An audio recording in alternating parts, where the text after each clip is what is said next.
Are we live? Is this thing on? What's up, Disco Ball Nation? It's me, Disco. I go through this process every week where I first step of charting my matchups and figuring out my matchups and whatnot is to find what's advantageous. And by finding what's advantageous, I want to find the weak spots or strong spots of any defense. Once you have the gist of the weak spots and strong spots of any defense, then you kind of have a good picture on how to approach the matchup. So yeah, I was gonna do this process anyways, where I'm just gonna chart my stuff and then tell myself a story after I chart all the advantages, and then usually I go out and tweet it. Um, just figured I'd turn this into content because content's king, and you guys want to hear it. So yeah, enjoy me charting. Oh, that is tiny. We're not going to go with that one. All right, let's go with this one. So yeah, as you guys can see, I'm literally just charting here. If there's comments and questions, I'll get to it after every game. Andre says, "Sup, Disco." Sup, Andre. And guys, if you guys want access to these charts, I will gladly send it to you. All you have to do is become a member on YouTube, which is $1.99 or the equivalent. Really means a lot. Appreciate you guys. And yeah, man, thank you guys for rocking with me. I'm literally just building my charts right now. Finished a long day of work. And thank you guys for rocking with me and joining me on my process. And if you guys have any questions, I'll gladly do it. But yeah, let's get back to the charts.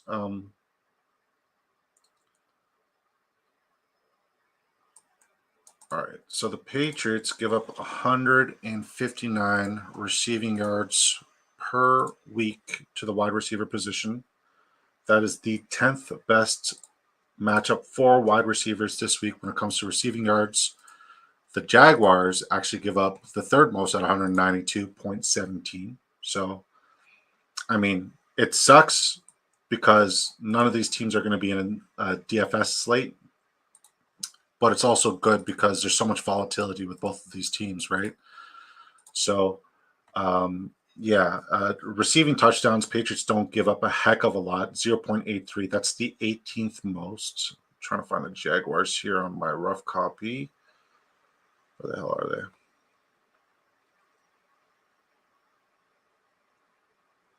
All right. Whereas the Jaguars are the 7th best opportunity for wide receivers to get a receiving touchdown. They give up 1.33 per week. That's advantageous. So yeah, Demario Douglas, Jalen Polk, Booty, all those guys have a very plus matchup this week against the Jacksonville Jaguars in London. Yeah, we'll go over the Thursday nighter as well because I already pieced that together. And I'll get back to the chat as well. So yeah, this is what we do. We literally chart and then we tell ourselves a story and then research everything in between. So we look for snap share. We look for, with next gen analytics, we look at the routes where teams got burnt in particular. So, for example, the wide receivers against the Jacksonville Jaguars, 1.33. So we want to see not just what kind of player or what position, but where the routes are run so we can narrow that down for the opposition and find anytime touchdown score. And we've been absolutely smashing our anytime touchdown scoring props. So, yeah. The hell did I do? Okay. So yeah, bear with me. This is my first time doing this, out loud. If you guys are bored, I totally understand. This is part of the tedious, thankless part of these streams. This is all the behind the scenes work, and I don't want to gatekeep any of this information from you guys. So I want to make it readily accessible to all of you guys. What the hell are the Jaguars here? Okay, fuck that.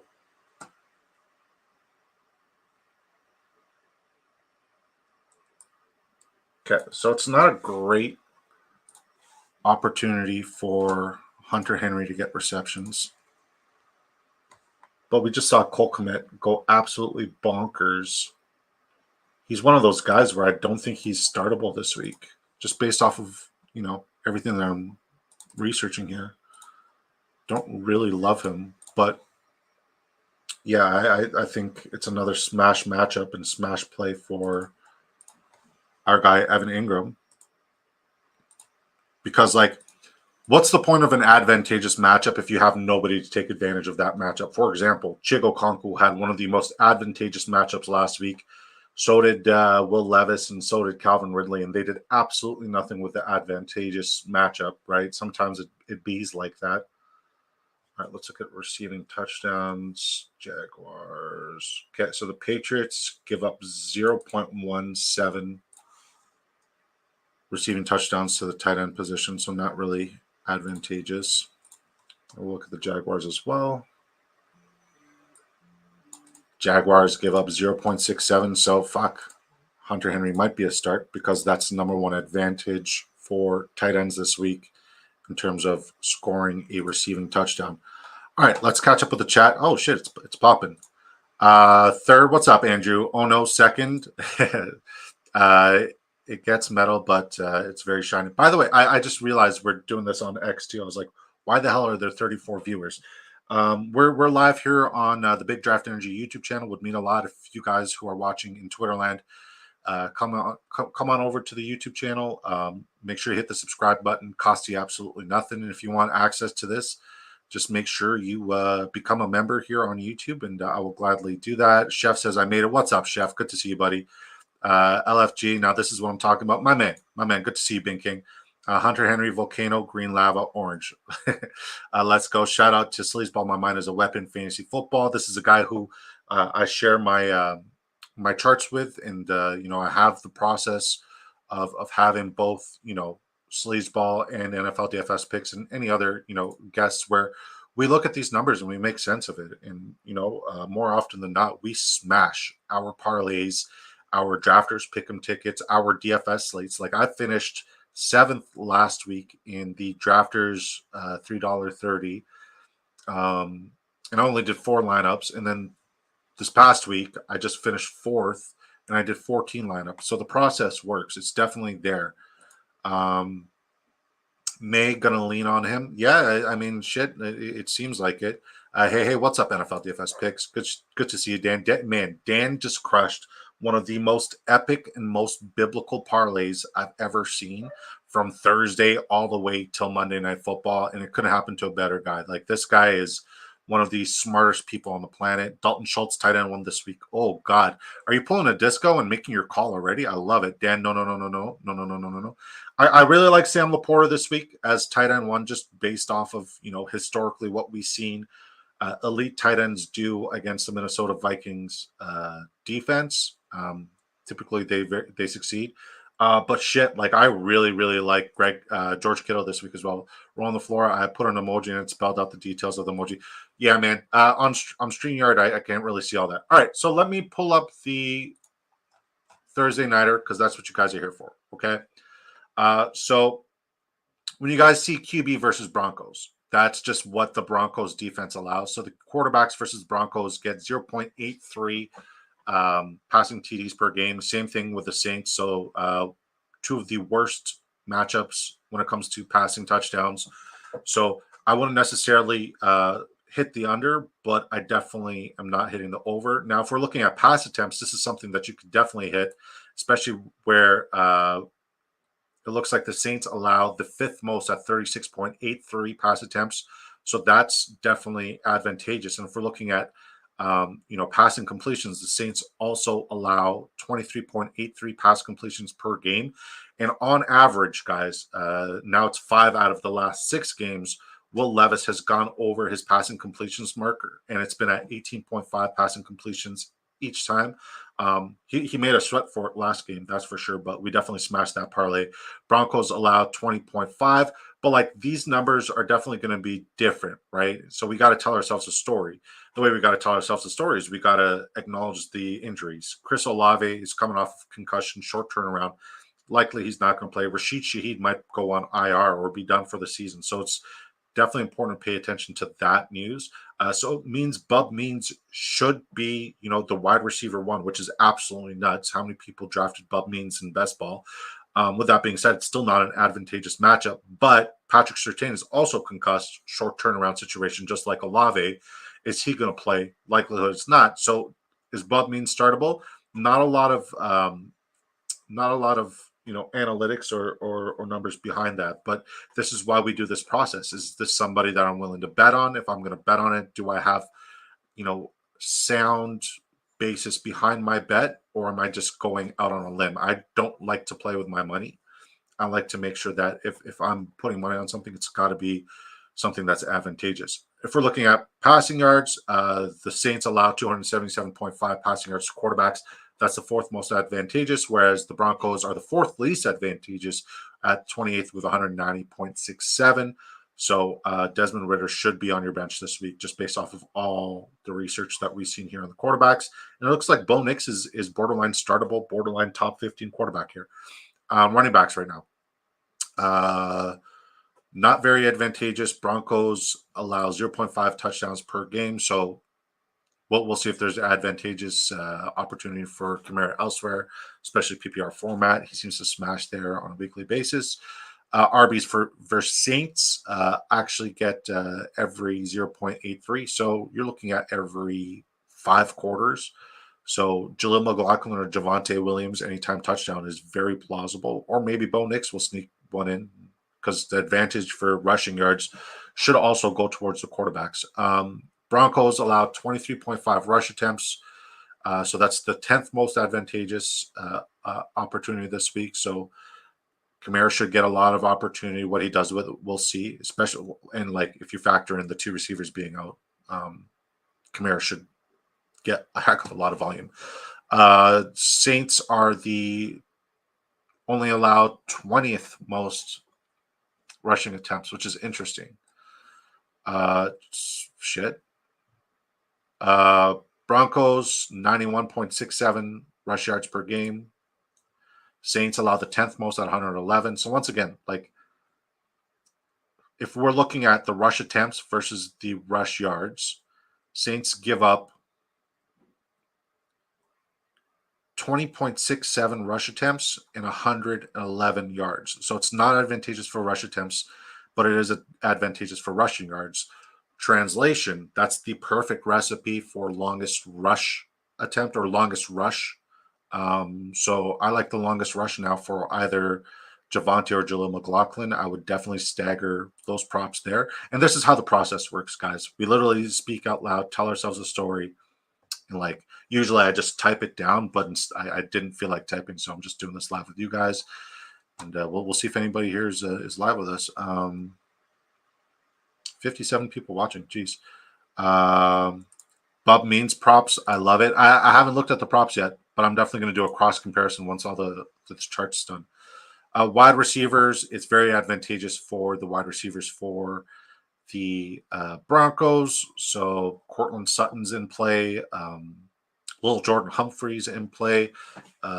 Franklin's in play. Franklin, it's good to see Franklin's emergence. Unfortunately, Marvin Mims is not in play. He's never going to be in play. It sucks. I got a lot of exposure. Broncos, don't start anybody against them at the wide receiver position. Wide receiver versus Broncos when it comes to receptions. Also, don't start anybody against them. Saints, once again, 5th most advantageous. They allow 14.33 receptions to the wide receiver position per game. So that's great. Same with receiving yards. So, yeah. But receiving touchdowns, there's not much there. So I'm not betting on any time receiving touchdown for any of the wide receivers. If we're looking at tight ends, this is a plus matchup for both tight ends. Who the fuck is a tight end for Denver? We're going to have to find who runs the closest routes where the Saints have been deficient and beat at the tight end position. Tight end targets, tight end receptions, pretty similar there. So Jawan Johnson might be in for a smash week this week, borderline top 10. The Saints allow 56 receiving yards to tight ends. The Broncos allow 45, negligible. We look at Broncos, though, they allow receiving touchdown to tight ends. So if we're talking about, none of the receiving targets, none of the big 2 there, and the wide receivers don't have a good opportunity. Jawan Johnson for anytime touchdown now is also in play, or even their backup Foster Moreau. So yeah, that's just what we do. Dan says I may not bet on anything here for like the first time. I like in games like this, I want to find two props that I feel like are outliers, and then I'm going to smash them. But once again, we're just doing the whole process. You guys see me tweet, most advantageous matchup, yada yada yada yada, and then yeah, shout out to Sleazeball for the 5 gifted memberships to the Big Draft Energy community. I wonder who got them. Binking got it. Bones got it. Glenn Smith got it. Devtastic got it. Crispy got it. Sweet. I'm surprised the Broncos ignore tight end so much with rookie quarterback. Hey man, like this was supposed to be like Sleazeball was on the head when he said, this should be a smash year for Greg Dulcich, but they just haven't done it. Shout out to Bones. What's up, buddy? Good to see you. Javonte Williams over 2.5 catches seems easy each week. Yeah, I mean, I'd consider it. I might look at the sports books and do an alternate prop, like a 1 reception, see if I could build a couple of those. Where's my guy, Greg Dulcich? Yeah, 100%. Greg Dulcich has been an absolute bust. All right, let's go to the first 1 p.m. game. So you guys see I have these already set up where it's got the over-under. So the Cincinnati Bengals are actually favored by 6 points. Over-under is 42. Amari Cooper is now gone. So yeah, it's this is another one of those games where it's like it's not super clear, but we did establish last week, right, during our research process, that typically when good wide receivers go against the Browns secondary, they don't give up a lot of volume, but they give up long bombs. And like every week, Jamar Chase's longest reception has been a smash. And this is the absolute smash matchup where these guys, the Cleveland Browns to the wide receiver one is predominantly the X. They give up 35 plus yards, longest reception per week on average to the wide receiver one. So that prop is probably going to be in every single one of my pick'ems. All right.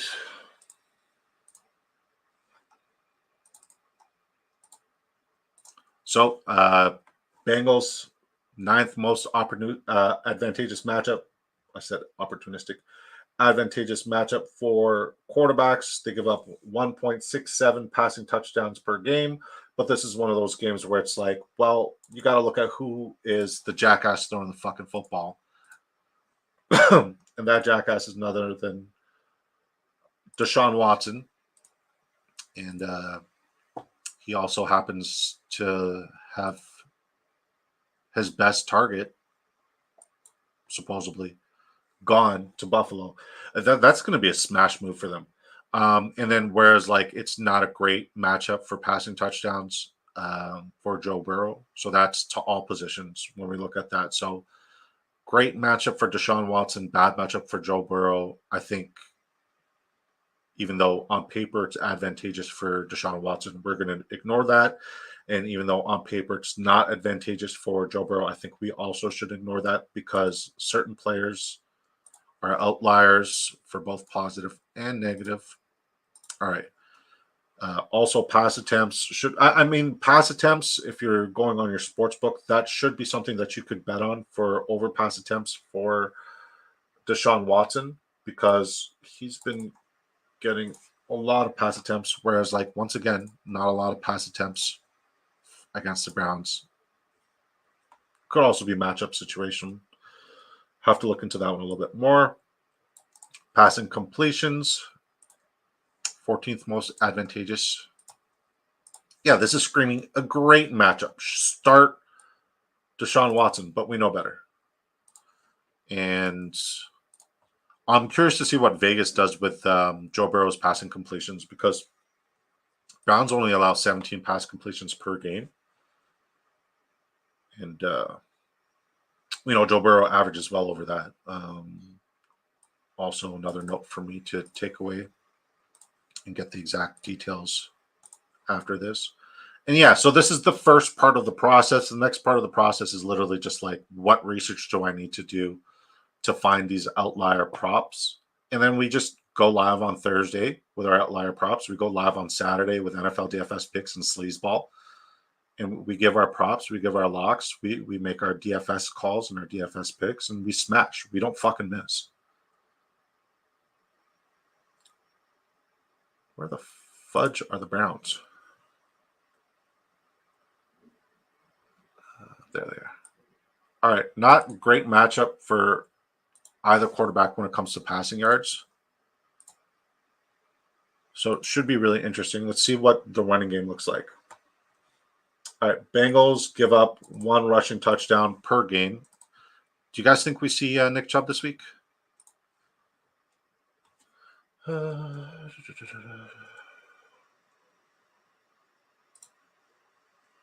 Browns give up 1 rushing touchdown. I like Chase Brown this week. So it's advantageous for both running games for anytime touchdowns. Just pick and choose which Browns running back you think is going to score the rushing touchdown.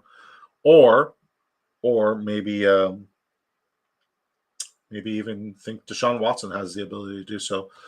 All right, let's look at rush attempts. So rush attempts is important, right? Because it dictates the longest, either the over or under for longest rush. Because if there's a lot of rush attempts but low rush yards, the lower seems to make sense.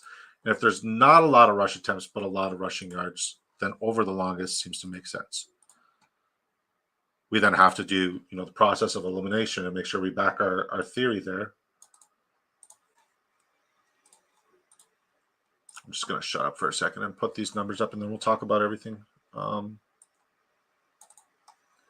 Yeah, I have 2 charts so far. I'm going to create a third one tomorrow at some point, and then we'll give you guys our rankings and all that good stuff based off of the research we do here. And as I said, this is an impromptu. I was going to do this anyways. The stream part, not so much. But, yeah. All right, so Bengals give up 9th most rush attempts and 14th most rush yards. So longest rush for Jerome Ford or Donta Foreman. The under might be a smash. Whereas the Browns' longest rush there is not ideal, but Chase Brown also seems like an outlier. I'm curious to see how inflated it is because he seems to get it every single week. Dude's just so. It was always Chase Brown, ladies and gentlemen. This is not good for Chase Brown. Running backs are only getting targeted 3.67 times against the Browns. That's dead last. That is the worst. It's not good for receptions for running backs in general here. Might be a double under. We'll see what and Browns dead last for receptions. They give up 3 per game. So it's like the under for Chase Brown receptions almost seems like it has to happen. Whereas Bengals, that's interesting. So Bengals give up 4.83 targets to the running back position and 4.5 receptions to the running back position. So if it's like Donta Foreman over 1.5 receptions, I might smash that. All right.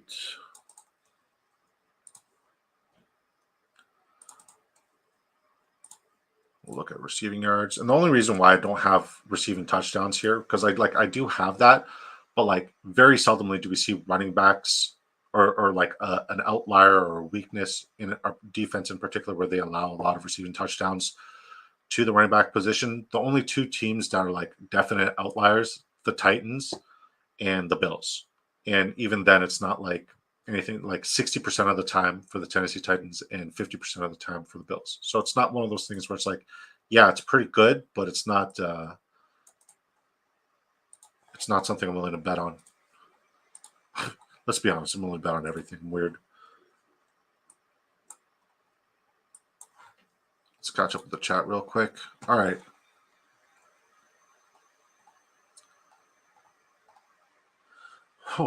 where did I leave off? Feels like another Olave receptions week with Olave concussed and Sheehy banged up. Yep. Another Kamara receptions week. Gotcha. I'm hoping that Cooper trade gives Coleman better matchups. It should, in theory. Like, I don't hate the theory behind that. Dad, what's up? Who's GOAT? Jerry Jeudy is the wide receiver one in Cleveland, but Elijah Moore will still go under 40 yards again. Here's mine. If anybody really benefits from that, it's David Njoku. Because, like, the biggest issue was like, oh, Amari Cooper was targeted so much last year, but David Njoku broke fantasy football. Now they no longer have that. If anything, my number one buy low out of that entire trade situation has got to be David Njoku. He's the most forgotten one. He's also the most explosive, reliable, consistent player. He actually cares about football. Hussein says, Salam, my Middle Eastern brother. What's crack-a-lackin'? Who's goats? Where's the conundrum? Has to be Nick Chubb game. They're going to run him into the ground with Coop gone. Yeah, I mean, like that or David Njoku eats. Agree 100%. Andrew Chubb will be eased in. I agree. Sleaze, Chef, that would be amazing to see. Brown's O-line fell apart. Yeah, it is rough to see. Isn't their O-line mid now? Well, they lost, I believe it's Wyatt Teller, their right guard, who's like all-world. Defenses will stack the box, hopefully, because that'll mean more chunk plays to David Njoku. Chubb playing will be big boost to O-line confidence, I bet. So do you ease your Chubb in or just smash it in there if you're Cleveland? Couldn't resist. Do you ease your Chubb into the Browns? Wait, what? Pause. Is it Disco After Dark yet? Browns are literally a lost cause with the shot. 100%. It's so hard to see. Totally agree. NFL DFS. Yo, Sleaze, what's up, Magic? Do we sell Kareem right now? I wouldn't personally, but I do love the fact that Clyde Edwards-Helaire is back. Crazy Barrel was the best RB Bengals had last week. I know, it's insane. I mean, Chase Brown, that long rushing touchdown really saved me in a heck of a lot. Is anyone willing to trade Mason right now, Sleaze? They should. Kareem, Mason, definitely selling high right now if you could pull it off. CMC window should open this week, and CAH was open for the Chiefs. Yep. CAH is not him. I beg to differ. I have a heck of a lot of exposure to him, and I'm very high on CAH. So, well, I agree to disagree, Andre. One of my locks is Ben Sims over 0.5 receptions. Thought, who the fudgish? Who that? All right, let's do the wide receivers here, and then the tight ends, and then move on to the next game.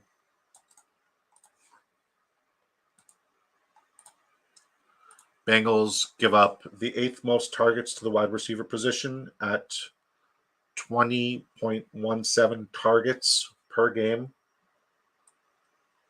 The Browns give up the 17th most at 18.17. Where are the Bengals here when it comes to receptions? Bengals give up 12 receptions to the wide receiver position per game. The Browns give up 10.67.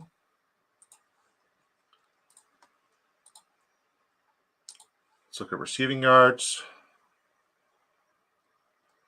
Browns give up 140. See, once again, same trend as last week. Browns give up 148.17 receiving yards, but only to the wide receiver position, but only 10 receptions. So on average, that's 14.8, close to 15 yards per reception. Factor in the longest. We're looking at another lock for Jamar Chase, longest reception this week. The fuck are the Bengals here? Yeah, I do this manually. Like, I wish there was a way for me to have it automated, but it is what it is. But like this way, all the information is readily available, and if there's any questions, I could just refer to my charts and answer it. And if you guys want access to the charts, just become a member. Bengals give up 0.83 receiving touchdowns to the wide receiver position. And the Browns give up 1 per game. Jamar Chase or T. Higgins, anytime touchdown is almost a sure thing here. Maybe even Andre Yoshevash. So, yeah, Jamar Chase is definitely startable. T. Higgins definitely startable. Ja'Marr Chase, based off of longest reception and his ability as an outlier with the information we currently have, what he could do with the longest reception gives him a top 5 wide receiver upside every single week. And this week is no exception because the advantages are present. And I'm also Ja'Marr Chase no matter what. So, like, I may have reached for that verdict, but I don't give a fuck. That's my guy. All right, tight ends don't get targeted a heck of a lot with both of these defenses, which is interesting. Tight end receptions.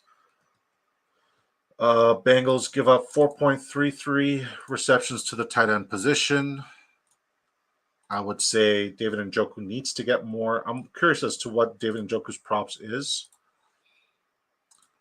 because he's now the wide receiver one there. He's their number one target. Everybody thinks it's Jerry Jeudy. It's not.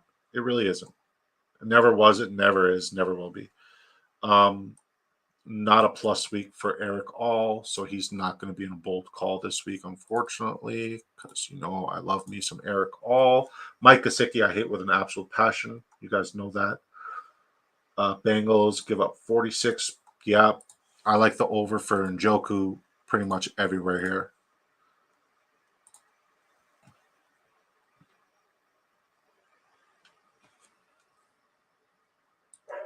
Yeah, and the Bengals give up 0.5 receiving touchdowns to the tight end position. So, especially if we're now ramping up the fact that David Njoku is the number one target that the Browns have, I like David Njoku for anytime touchdown. I'm not going to put a heck of a lot. And I definitely don't like any of the tight ends for anytime touchdown because the Browns haven't allowed a single one this season to tight ends. All right. Pineapples. All right. We got people in here. Who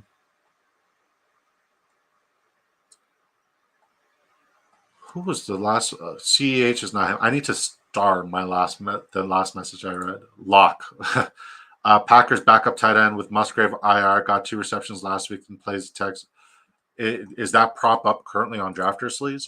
Do you have Broncos winning? Yeah, I definitely have the Broncos winning 100%.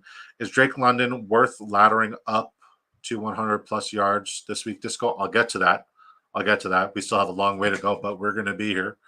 We're definitely going to be here. But I'll put out all that information out. Just bear with me. Curious to know what goes into the longest reception research. Bro, you're a god at those props. It's literally just the process of elimination. You look at the numbers, and you're like, okay, well, this is what that means. Here we go. What's up, JC Money Design? Shout out to JC Money Design and the sports affiliation. If you're not subscribed to them, fix your life. Feel like they hardly miss. Very seldomly. JC is alive. Yes, sir. Love it. Good to see you, JC. We love you, buddy. Probably going to say hello. Behind on writing, my man. Pineapples. So behind right now, JC killing me. Smash the likes, y'all. Can't control life. What's good, Disco? What's good? Can't control life. Who dis? Thank you for reaching out. Thank you for supporting. I appreciate you, buddy. Chef says I totally get it. JC, I'm still looking for a pen to type with. That's how far behind I am. No Cap Mac says, yo, what's up, boys? Good to see you, No Cap. That's the last one. Let's go to the next game. And once again, we got 88 people viewing, 13 on YouTube. If you guys are watching on X, please feel free to hop onto YouTube. Really helps us out financially and pretty much every way. Would mean the world to me if you guys could do that. And thank you for the support. We'll do this. This is better.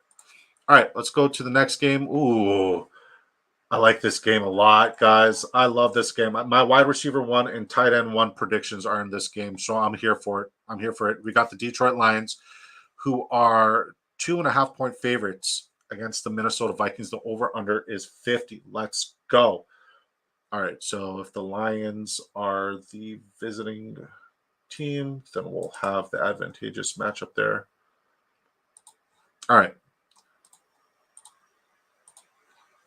Yeah, this is screaming Sam Darnold. This is screaming Jordan Addison. Obviously, Justin Jefferson, wide receiver 1 week. Like, I love this.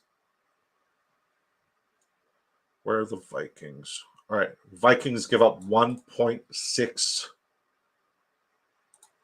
passing touchdowns per game to quarterbacks. This is good. If we're talking about pass attempts, Vikings give up the most per game. the most per game at 45, a whopping 45.8. That's insane. Guys, I'm getting the chills thinking about this, just putting the numbers together. Because I knew it was going to be a lot, but like when you put the numbers together, it starts getting really fucking exciting. The Lions give up 40.4. That's the third most advantageous matchup. If we're talking about pass completions, the Vikings allow the most. This is going to be a trend.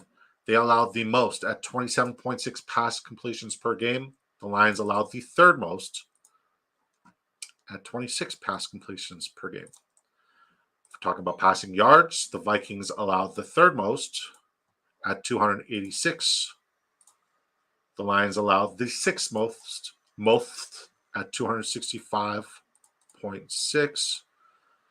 Yeah, man, smash the overs for everything for the quarterbacks other than rushing stuff because Jared Goffel and Sam Darnold's got like some sneaky money to him. Here's where things get weird, right? If we're talking about rushing TDs, like David Montgomery seems like a lock every week, but the Vikings only allow 0.2 rushing touchdowns per game.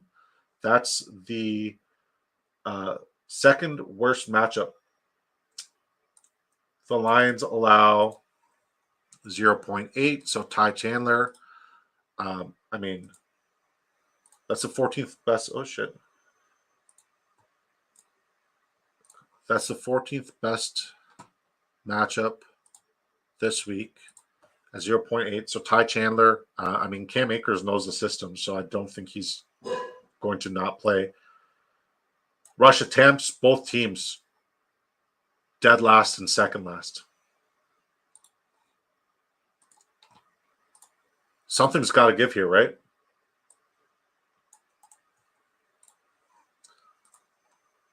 Let's look at reception stuff. Okay. Let's look at rushing yards. Vikings give up 57 rushing yards per game. Fuck. Lions give up 55 rushing yards per game to running backs. So, like, bottom three, both there. That's crazy. Let's look at wide receiver or running back targets. Here we go. This is what we like to see, right?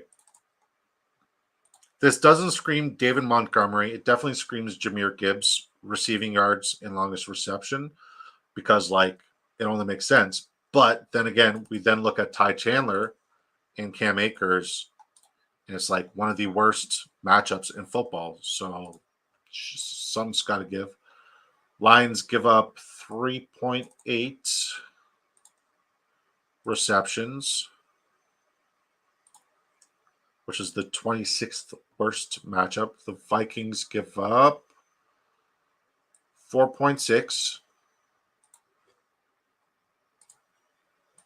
Not great, but still means that Jahmyr Gibbs is in play. And then we're looking at receiving yards for running backs and Lions once again. Yeah, this like across the board. This is a bad matchup for the Vikings running backs. They're both on a sit for me. And I'm going to say this might be the week that this is like just based off the research. This might be the week that we don't see David Montgomery find the end zone. He might also be on a sit for me, which is fucking terrible to say. Let's see what they give up in receiving touchdowns to running backs. Vikings give up 0.2. So that's not anything. And the Lions haven't given up a single one. So, yeah, there's no outlier there. Don't love the running backs in this game. I have to give the nod to Jahmyr Gibbs out of all the running backs just based off of the research we've done. Okay, give me a three-piece Thursday Night Football early card disco. Not yet. Let me get through the process. Gambling problems, ready to bet. I know. Just hold on.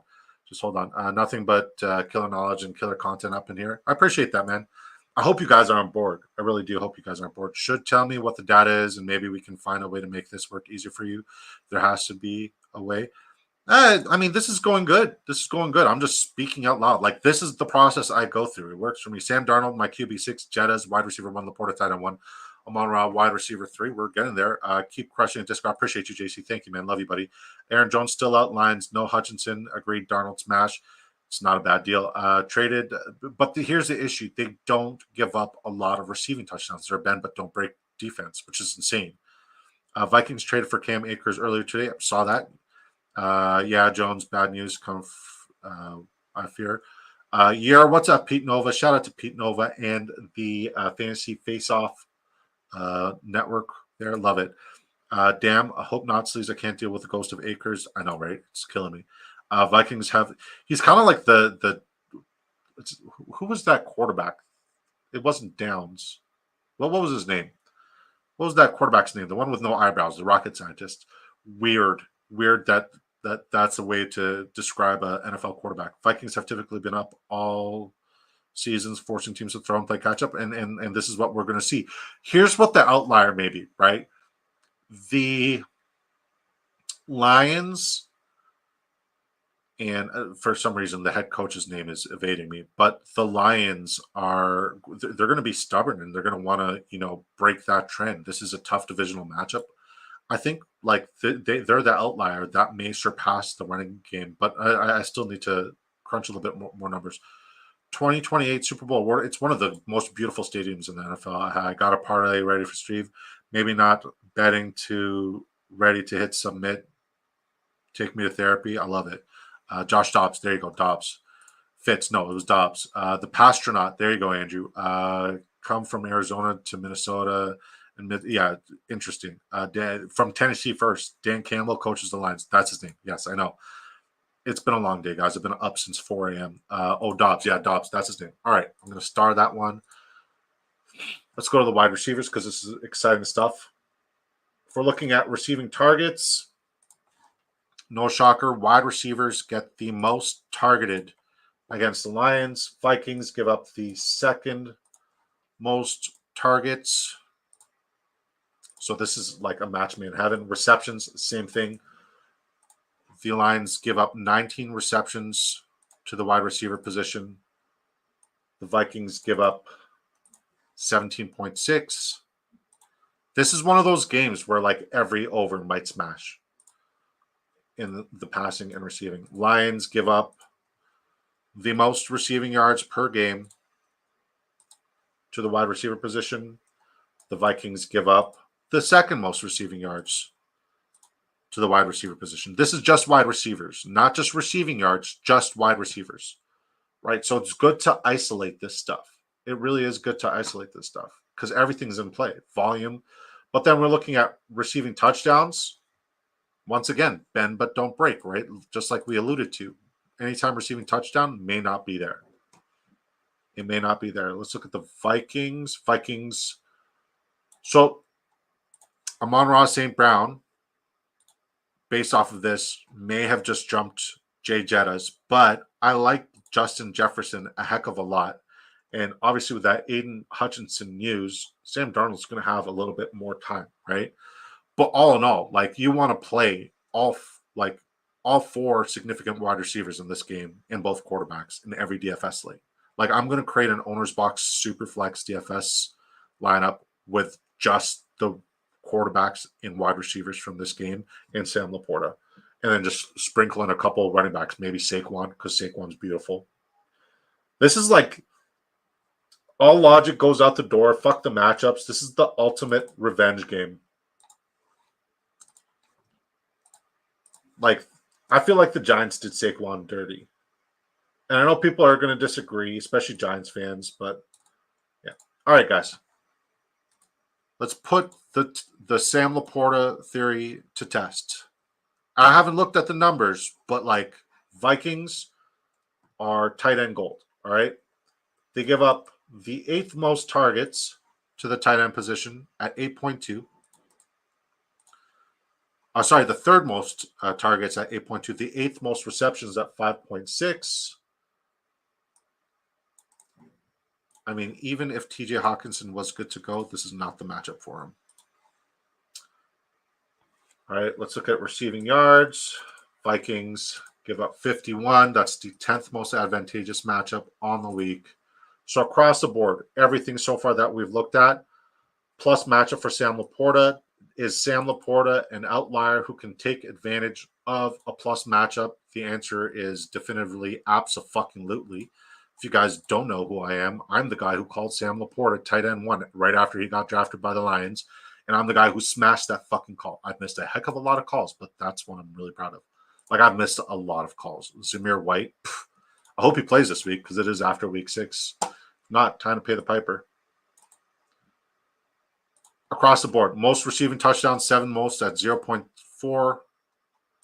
Yeah, man. Sam Laporta, smash game. Amon-Ra St. Brown, Justin Jefferson, Jordan Addison, fucking Jameson Williams, all those guys. Tim Patrick, just smash it, smash it. All right, here's another very exciting game, but let's catch up with the chat. TJ Hawkinson, revenge game between Detroit and Minnesota. Yeah, but he's had that opportunity before. He has had that opportunity before. We have 101 people viewing, 102 people viewing right now, both on Twitter and on YouTube. If you guys are watching us, one, thank you so much for tuning into me being a nerd and building my charts. This is how we make a lot of fucking money during the week. And if I'm cursing and you're offended, I apologize, but I'm not going to stop. It's just how I express myself. But if you guys could, seriously, just type Big Draft Energy on YouTube. Come on over to YouTube, smash the subscribe, and watch us here. Join the chat here. It really does help us grow, guys. Like that this is kind of like, how do I explain this without sounding like I like the idea of making money talking about football on YouTube? I get nothing from you guys watching on Twitter. I get a heck of a lot from, like, I get paid when you guys watch me on YouTube. So please come support me on YouTube. If you guys want access to these charts once they're done, become a YouTube member. It only costs $1.99 Canadian. $1.99 Canadian. And yeah, would really appreciate it if you guys hopped over to YouTube. Breakfast plays a role too. JK Facts. I won $250 ticket on FanDuel. We'll be playing in my first large stakes contest this week. If anybody's going to crush it, it's going to be you, Bink. Quasi says, yeah, he did. Quasi's been A1 since day one. If you guys don't know who this is, I don't have vitamin water with me. But Quasi's won first and second in the same best ball tournament. We call him the two-time. We used to call him Queso Dip. Then we learned ain't nothing cheesy about him. First and second. Put some respect on the man's name. What's up, two-time? Good to see you, buddy. Cap for Life says, hey, bro, just got offered Devonta Smith for Devontae Adams. Do I pull the trigger? I'd say sell high on Devontae Adams right now. I'm trying to as well. Do I deal Schultz, Achane, and Darnold for Burrow and Madison? No, absolutely not. Absolutely not. I mean, fuck.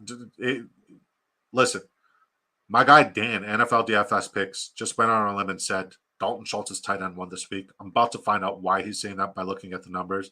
Or Zay Flowers for my Achane. I still wouldn't. Zay Flowers, I'd consider, but I need to know what your other running backs are looking like. If you can afford to lose Achane, I'd consider it. Watching on X is like getting an appetizer. Watching on YouTube is like getting the 3-course meal. Facts. Disco helping you to make money, so join us on YouTube to help Disco make money. It makes sense. I appreciate you, Chef. Put respect on your name. I appreciate it. You're killing the NCs. I know, right? I know, right?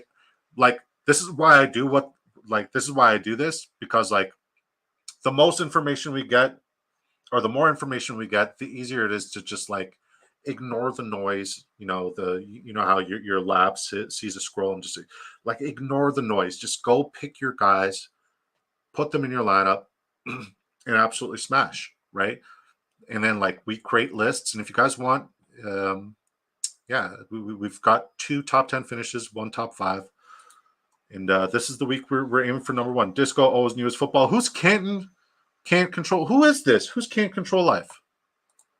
Who's that? I got Dobbins and Jacobs. Oh shit! I would hold on to H in their cap. I got McBride. He was a smash. I haven't played any yet. But you're inspiring to start. Inspiring for me to start. Well, I mean, like, shit, dude. You're smashing your pick'ems, so it would only make sense. And by the way, if you guys want to join our Discord, let me know. I'll send the link here on YouTube. But once again, guys, we have 108 viewers, which is absolutely insane. Thank you guys all for tuning in. We're going to work on the next game shortly. But Batata, oh, what's up, buddy? Good to see you, Habib. 107 viewers. This is absolutely insane. If you guys can head over to YouTube, would mean a lot. If you guys want to, leave a super chat, if you guys want to become members, it really does help the channel grow. I really appreciate it. Thank you, guys. I need a link to Discord. All right, let's figure out how to do this. I got you. All right, invite people, copy. All right, let me know if the link in the chat works. Good to see you, Billy. All right, here's a link to our Discord. We post all of our picks there, and we got a huge, squad with a bunch of beautiful people. So yeah, man, join in. I hear that the Discord popping, so means it works. All right. My pickings were cursed last week, bro. Burrow completions cooked me. Shit. Yeah, that game was just it just sucked. It just sucked.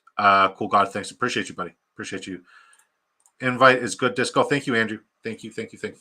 All right, so I just want to take a picture of this because I've never seen this much viewers on my show, and it's pretty cool because it's an impromptu show. Turgay, good to see you, buddy. Hey, brother, I got Nico Collins for Shaheed and Bigsby. Nice. Now I am trying to get a better RB than Najee or Pollard. Would you trade Debo for David Montgomery or Debo plus Najee for Gibbs? I would do Debo and Najee for Gibbs. I would 100% do that. David Montgomery, the injury risk there is very high, even though we haven't seen it yet. It's coming. It really is coming. And Gibbs, I was dead wrong. I will be the first to admit when I was wrong. Gibbs, I was dead wrong about. I love Jahmyr Gibbs. He's one of my favorite running backs moving forward. All right. We got Houston, game 4. Houston Texans, they're underdogs coming into Green Bay. The over-under is 47.5. So Vegas is expecting a lot of points. All right. Another great matchup for Jordan Love. He has the second most advantageous matchup this week for passing touchdowns. Whereas CJ Stroud has the 7th most. So Jordan Love's advantageous matchup. The Houston Texans give up 2 passing touchdowns to quarterbacks per game. The Packers give up 1.67 passing touchdowns per game. So this is a good start. All right, so let's look at pass attempts now.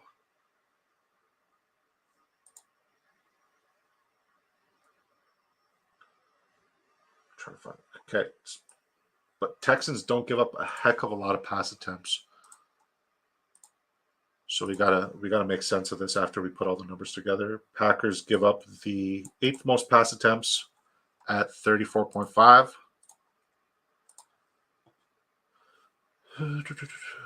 Packers give up the 10th most passing completions at 22.33. Texans give up. They're all over the place. Why can't I find them? Where the fuck are they? Oh, shit. They give up the least passing completions to quarterback. They give up the least passing completions to quarterbacks at 16 pass completions. So let's see what they do for passing yards then. Passing yards, 4th least at 185. This is not what I expected. 185 passing yards. That's the 4th least in the NFL. All right, so pretty much everywhere across the board, this is a plus matchup for CJ Stroud. And when it comes to pass attempts and passing touchdowns, it's great. Okay, so if teams are playing from behind or it's a shootout game, they got to play catch up. This is crazy. These numbers are so skewed. So CJ Stroud must start. CJ Stroud, borderline top 10. Borderline top 5, I should say. I should get a little bit bolder with this. Let's look at running backs. All right. So in terms of rushing touchdowns, the Texans give up a rushing touchdown every other game. Same with the Packers. So I don't like anytime TD for any one of these guys. Let's look at rush attempts.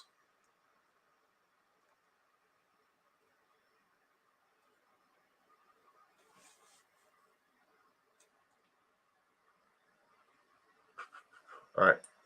Not a lot of rush attempts against the Packers.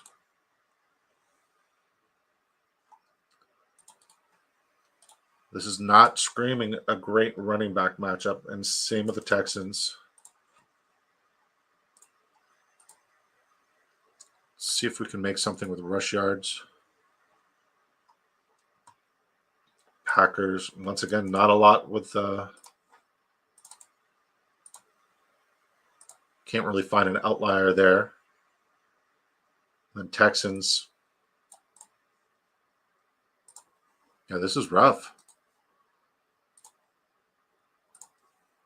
All right. Let's look at if it's good for but like Joe Mixon, great receiving back. Josh Jacobs, not so much. All right. Wouldn't be advantageous for Josh Jacobs when it comes to receptions either.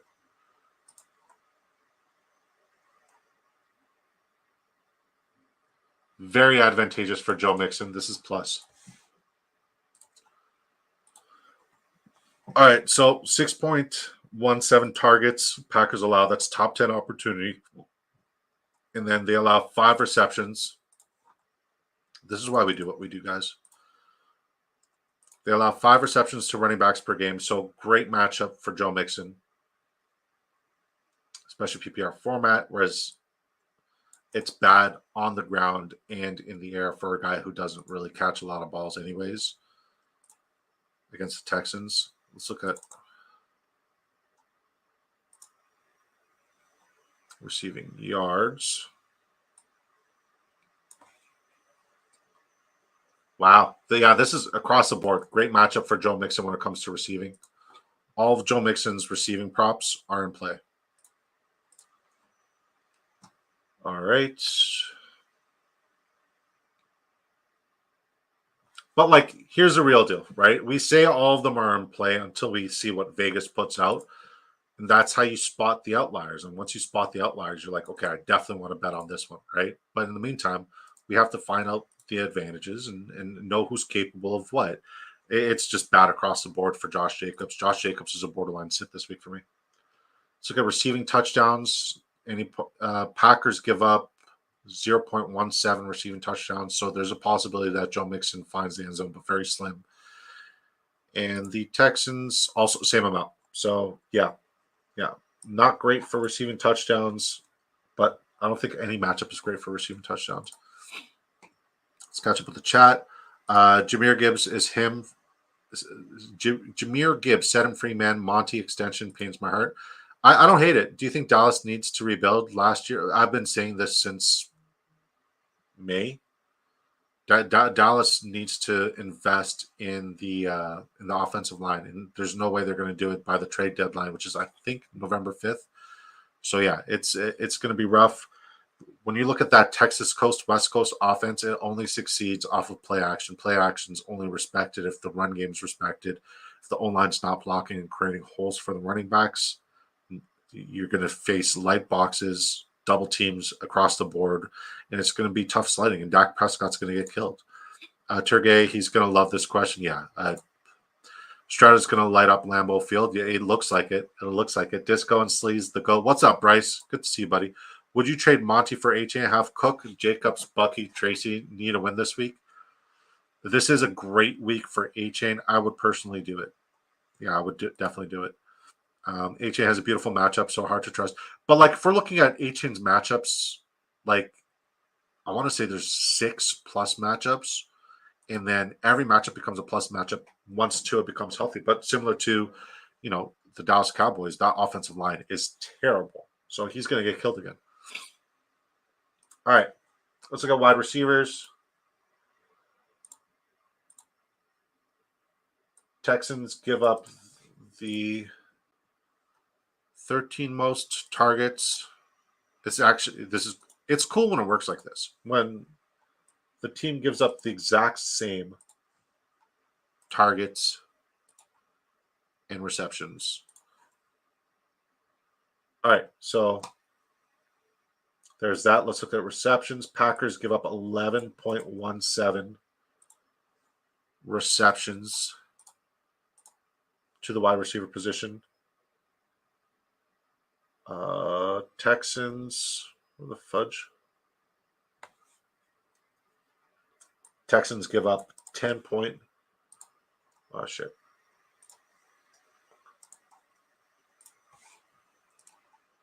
Texans give up 10.17, so not very advantageous when it comes to receptions. Let's look at receiving yards.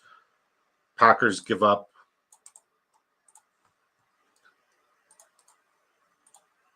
146.83 receiving yards, so longest reception is now in play for both Tank Dell and for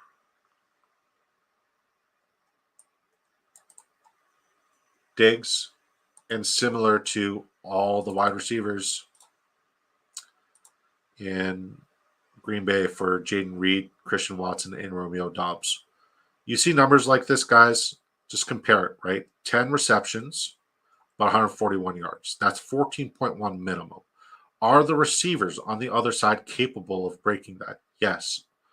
Same thing with the Packers. Are the receivers on the other side capable of breaking that? Yes. So longest receptions in play for all 5 wide receivers, stagger them. If we're looking at receiving touchdowns, fuck. Texans give up a staggering. Fuck. Oh my God. I don't know if you guys know this, but I'm a modern day Neanderthal. So the fact that I'm streaming live right now is a fucking miracle. They give up a staggering 1.5 receiving touchdowns to the wide receiver position every game. And then so do the Packers give up a staggering 1.17, both top 10 opportunities. Texans give up a top 5 opportunity. So any of those 3 wide receivers for Green Bay, bet on them for an anytime touchdown in individual bets. 1 or 2 will cash. If all 3 cash, you are laughing. All right, let's look at tight ends, and then we'll catch up with the chat. Packers give up. This is so, guys. Dan said, right? Because this is the game. Dan said that this is Dalton Schultz tight end 1 week. So, just based off of what we're seeing so far, the Packers give up the 4th most targets to the tight end position, which is 8 targets per game. Packers give up the 3rd most receptions to the tight end position at 6.17. Texans give up the least in the NFL. The least, I repeat, the least in the NFL at 2.67. Yikes. Texans give up the least receiving yards to tight ends.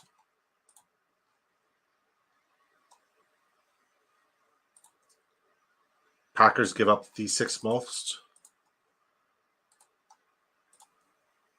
I can now see how Dan got to his theory. It's not a bad theory. Definitely a top 5 tight end of the week. I think the touchdown would have to be there because even though it's the 9th most advantageous, which is a top 10 advantageous matchup, it's only 0.33.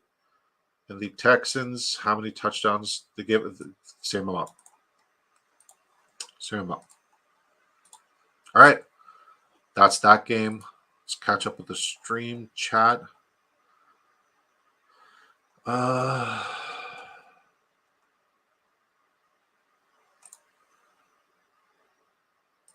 right. H.A. has a beautiful matchup. Okay. Hard to trust with Huntley. Drives me nuts. I know it's crazy. I know really praying Tua comes back week 8 is true. Yeah, that would be cool. I have Tyreek too. And already traded Waddle. Yeah, I have Waddle pretty much everywhere. Sorry I'm late. Be here, baby. Love you, bro. Love you too, buddy. Love you too, buddy. Welcome to the process show. Agreed. Dallas O-line is like jelly. Cornerbacks are bad as well. Also, who the hell decided to let go Pollard for Elliott? I don't understand these people. Can you rank Dak? Is he top 5 or 10 for you? No, absolutely not. Last year, Dak was my most drafted quarterback, and I won a lot of money in best ball with him.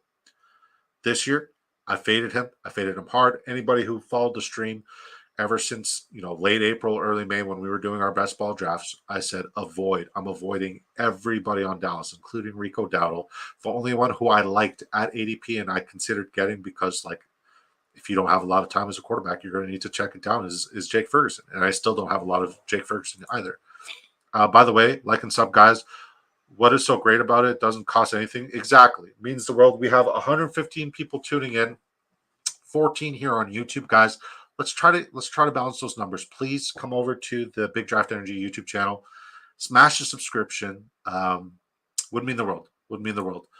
Thank you for that, Turgay. Schultz has 2 weeks in a row with an end zone target. Yeah, man.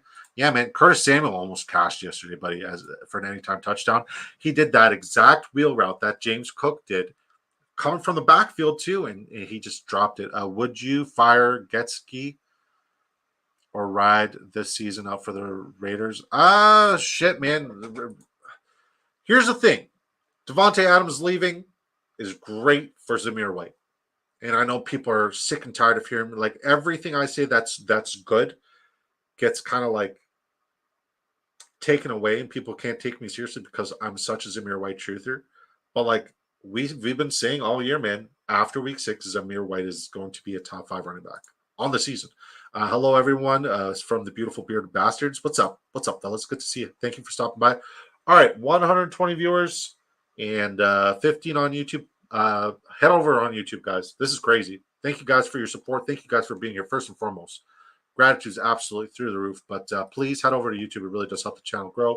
Let's get to the next game, ladies and gentlemen. We'll catch up with the chat once we get to the wide receivers.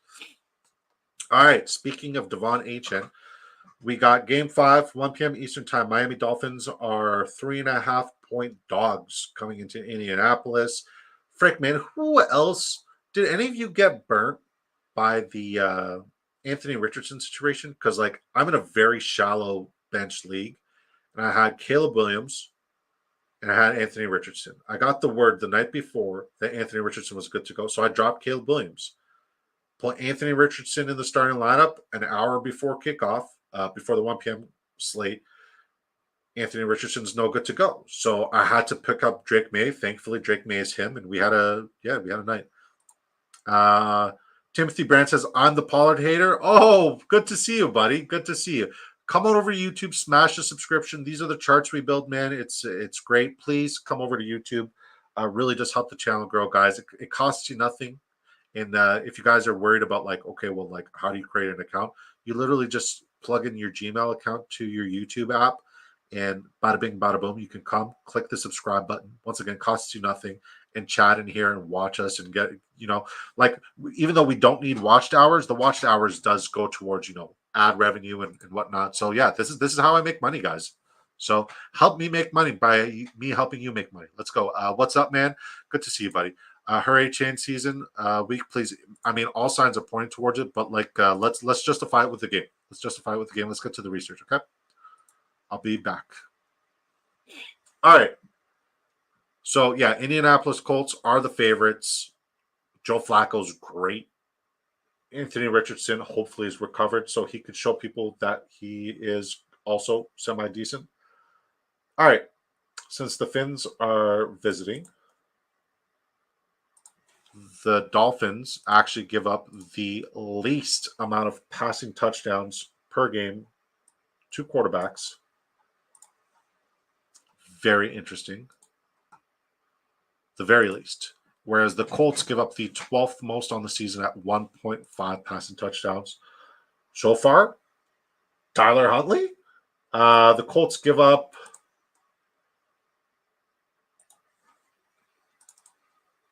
if Jonathan Taylor's back, this is already screaming Jonathan Taylor game.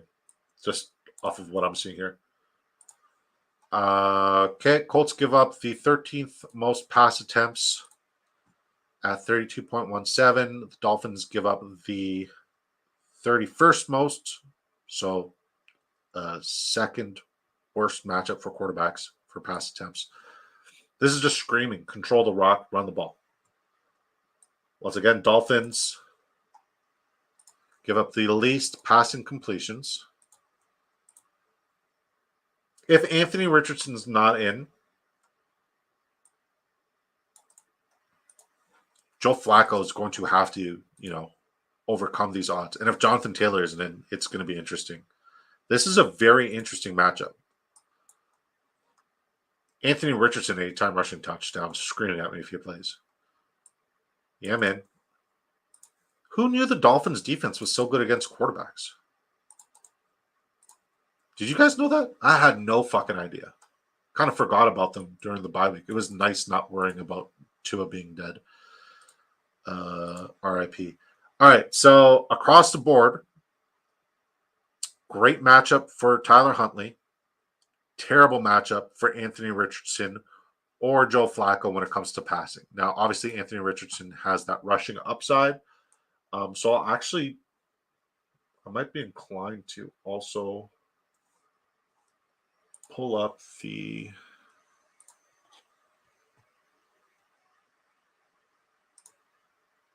I'm going to look at the quarterback rushing numbers against Miami, because they did go up against a couple Russian quarterbacks.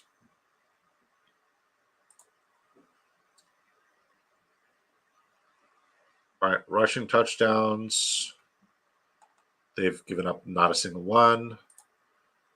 Rushing yards to quarterbacks. Only 4.20. What?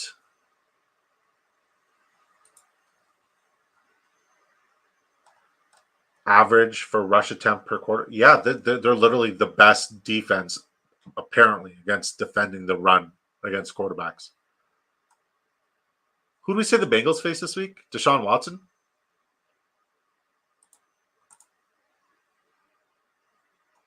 Fuck, Deshaun Watson rushing yards might be also a lock.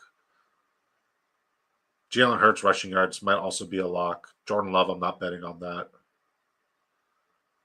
It's a very advantageous matchup for quarterbacks running against Tampa. So Baltimore plus matchup. Plus matchup for Joe Burrow rushing. Plus matchup for Drake May rushing. Interesting. All right, back to the charts. Let's get running backs. All right, this is why the numbers are so skewed. The Dolphins give up the second most rushing touchdowns per game to running quarterbacks, or to running backs in general. So if Anthony Richardson plays, that is partially going to go his way, especially if Jonathan Taylor's out. If Jonathan Taylor's out, Trey Sermon is definitely startable as well. I hate saying that because I hate Trey Sermon. This is a great matchup for both running backs. Rush attempts. Colts give up the second most at 27.5 per game. But yeah, anytime touchdown for Jonathan Taylor. Borderline seems like a lock if he's playing. Dolphins give up the fifth most rush attempts. So top 5 for both teams here. Great game for running backs. I mean, if Jonathan Taylor comes back, he's going to be on every single DFS lineup here. Colts give up the fifth most rushing yards per game at 119.5. Dolphins give up the seventh most at 118.5. Both running backs still in play here. All right, let's look at receptions. Dolphins give up, or receiving targets. Dolphins give up 4 receiving targets per game to the running back position. So PPR format, it's touchdown or bust. Whereas the Colts are top 12 matchup when it comes to targets at 6 targets per game. So that's screaming more plus advantageous matchup for our guy HN. Dolphins give up 3.4 receptions per game. That's the 30th worst matchup on the week. Colts give up 4.67. It's 11th most advantageous matchup for looking at receiving yards to the running back position. Colts give up the 11th most. So all signs are pointing to Devon Achane having a monster game on the ground and in the air, or Raheem Mostert having a monster game on the ground and Achane having a monster game in the air. As a tertiary play, Raheem Mostert might be in play here. Dolphins are the best when it comes to receiving yards against running backs, so I'd be inclined to take the under on the receiving yards there for the Colts running backs. Dolphins give up 0.2 receiving touchdowns to running backs. Not really considering that right now. Colts have given up 0. So we'll see if Achane breaks the streak. Let's catch up with the chat and then go wide receivers.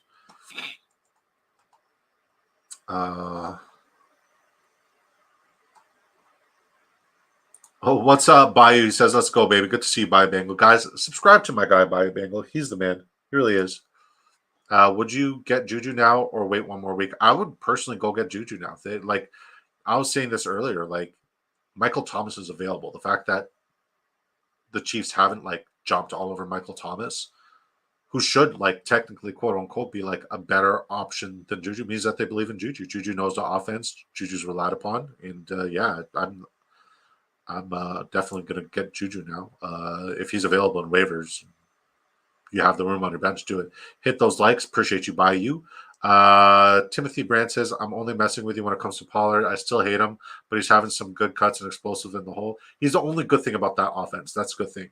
His next bad game, I'm coming all out on him. I'm here for it, man. I'm here for it. Dolphins have played Brissett, Levis, Trevor Lawrence, which helps, but they also played Josh Allen.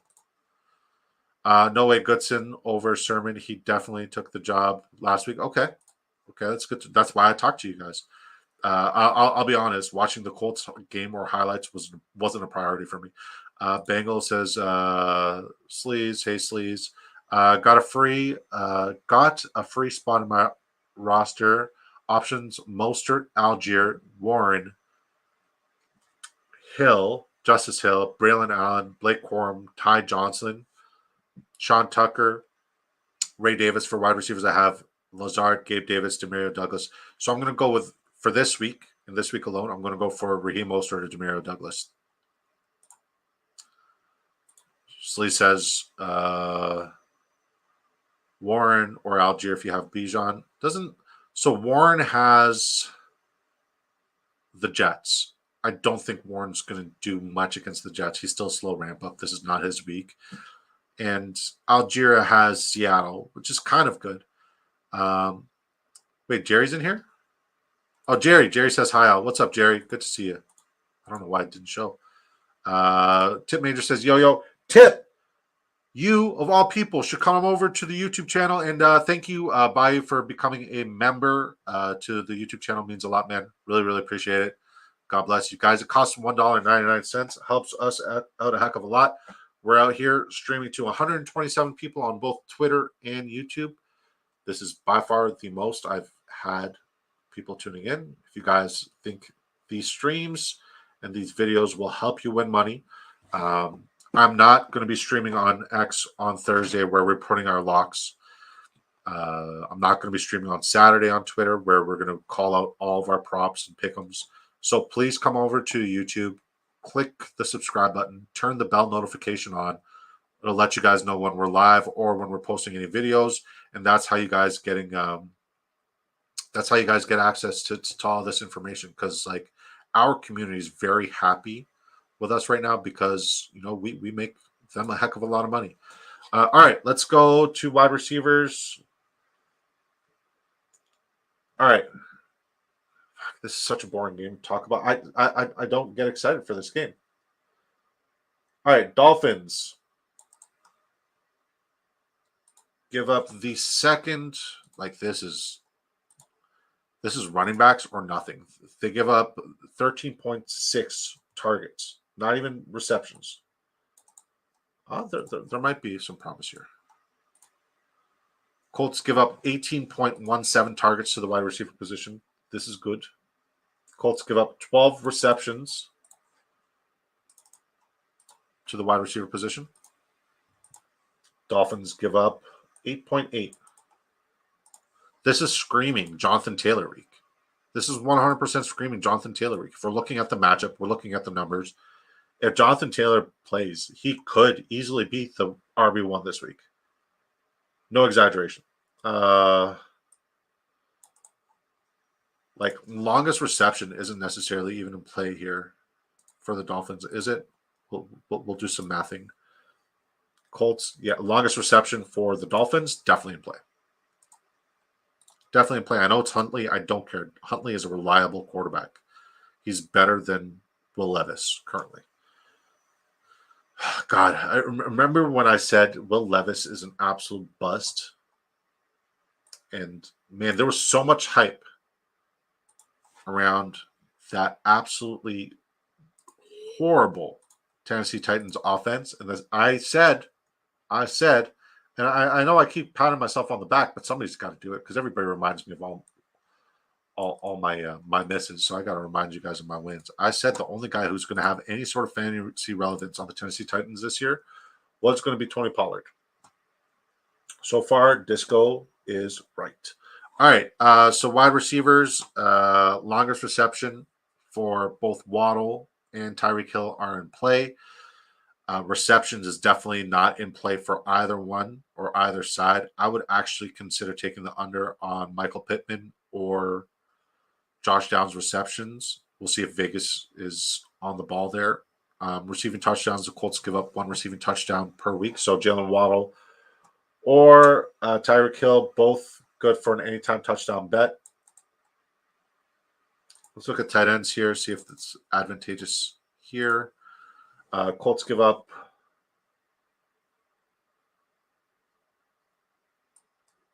this is just bad.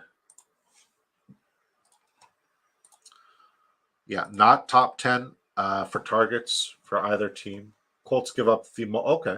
Jonnu Smith. Colts are the 5th most advantageous matchup this week when it comes to tight end receptions. They give up 5.83 per game. The Dolphins are 22nd. They give up 4 receptions to the tight end per game, but nobody's going to play Mo Alley Cox. Receiving yards, Colts give up 46.7.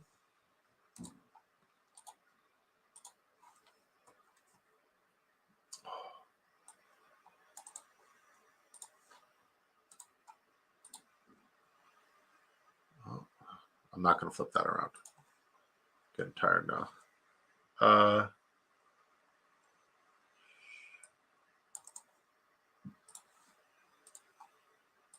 No tight ends for the Colts will score a touchdown this week. And Jonnu Smith has the 4th highest chance as a tight end, just based off of matchups, to score a touchdown. So Jonnu Smith is playable this week, guys. Let's catch up with the chat. Sleazeball says Warren looked explosive off injury. Wilson under center helps Najee. Warren just got crushed by Ray Davis. True, but the offensive line for the you can't compare both offensive lines. And also, Joe Brady is a great offensive coordinator. Arthur Smith is the bane to my existence. I will say, though, Pat Freiermuth is definitely a sell right now. Not high, but sell right now. By Bengal says, I got you up listening while editing my videos. I appreciate you, man. Thank you for doing that. I can see Miami getting the dub. It's a weird game. It's a weird game, man. But I'm usually wrong. Hey, man. Fuck. We all are. All right, let's look at the next game, guys. We have 126 viewers, 12 on YouTube. So my math ain't mathing right now, but that's a heck of a lot on Twitter. Folks, would mean a lot if you guys headed over. I've been pleading with you guys all day. It's okay if you don't. I still appreciate you guys rocking with us. All right, Game 6, the Saquon Barkley revenge game. 1 p.m. Eastern Time. Philadelphia Eagles are only favored by 3 points. I have them winning by 3 touchdowns, just without even doing any research. New York Giants, they're at New York. The over-under is 43.0. Does Boston Scott still exist? Does anybody know if Boston Scott still exists? Asking for a friend.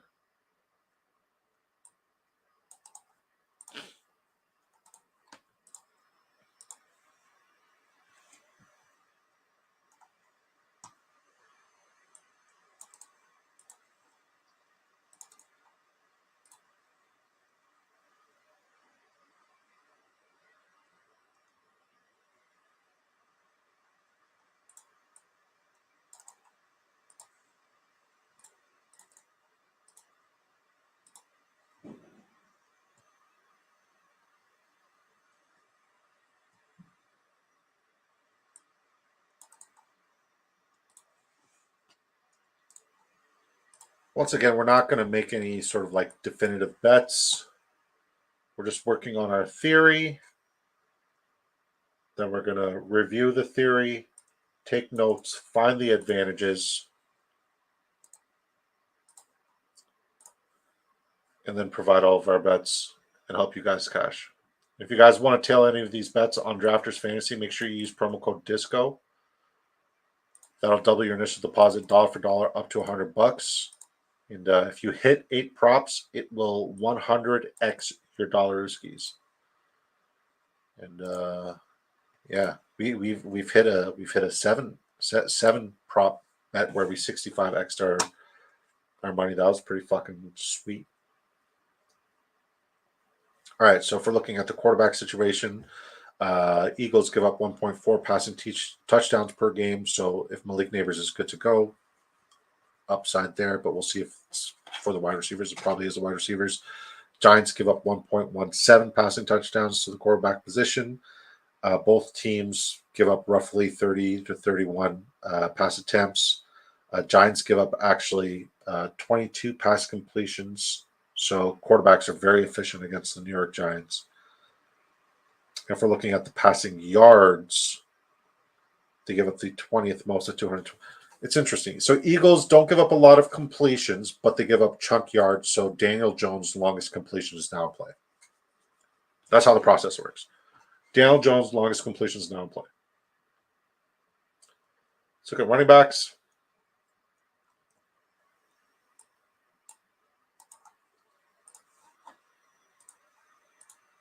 Not a touchdown upside game for Tyrone Tracy or Singletary if he comes back. Tyrone Tracy's been impressive, though. Where the fuck are the Giants? And it's not a plus game for touchdown equity based off of what the Giants have done thus far in 6 games. But Saquon's going to find the end zone. I don't give a fuck. I'm ignoring all logic. I really am.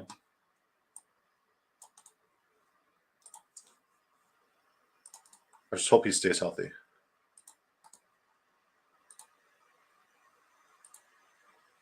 .2 rush attempts per game against the Eagles.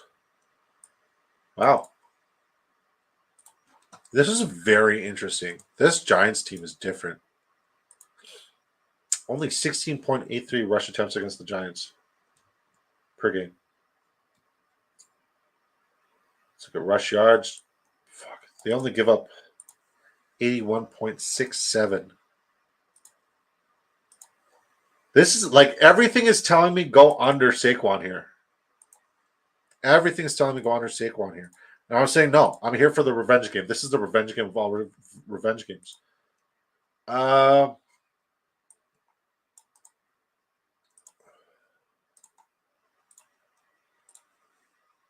See if the advantage is in the receiving game.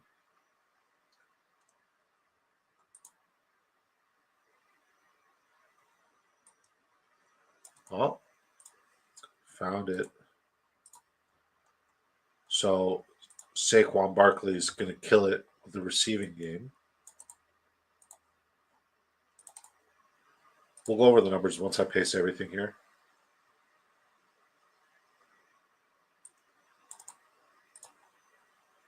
Okay, so we found our avenue, but I still think he gets in the mix in the rushing. That offensive line is too good. But I mean that D line that D line's so good for New York too, man. It's so weird saying nice things about the New York Giants. It really it's painful. Okay, Tyrone Tracy receiving yards is a must.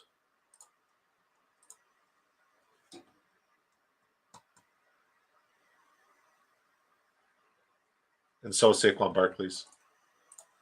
All right, guys, we found our avenue. All right, so let's look at the running back numbers. Bad matchup for rushing touchdowns. Eagles rank 30th, or it's the 30th best opportunity, so like third worst.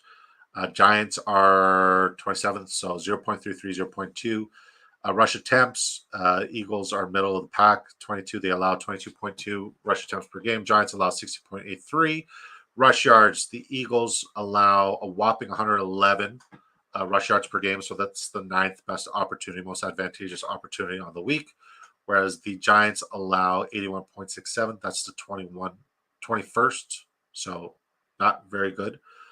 Receiving targets, Eagles allow the 15th most, 5.8 targets to the running back position. The Giants allow 6.33 targets. That's the 8th most advantageous matchup. Giants also defense allow the 7th most advantageous matchup to running backs for receptions at 5.17 receptions per game, whereas the Eagles are the 21st most advantageous at 4.2. Receiving yards, both top 10.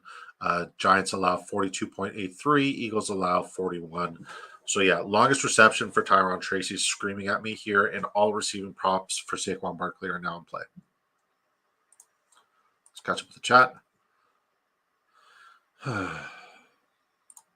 You're welcome. Appreciate you, brother.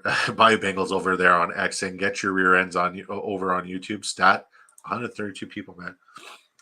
Can't wait to see Saquon back in New York. New York, all logic 100% out the window. Agreed.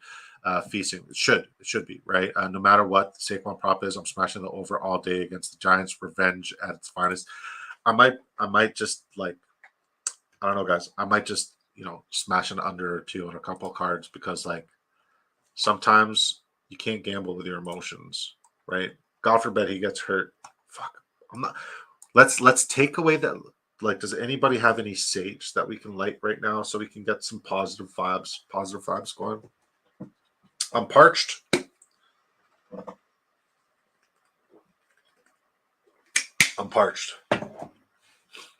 right. Let's look at wide receivers. If we're looking at wide receiver targets against the Giants, they allow 17.5 targets to the wide receiver position per game. That's the 19th most advantageous, so not very advantageous, whereas the Eagles allow the 9th most at 19.6.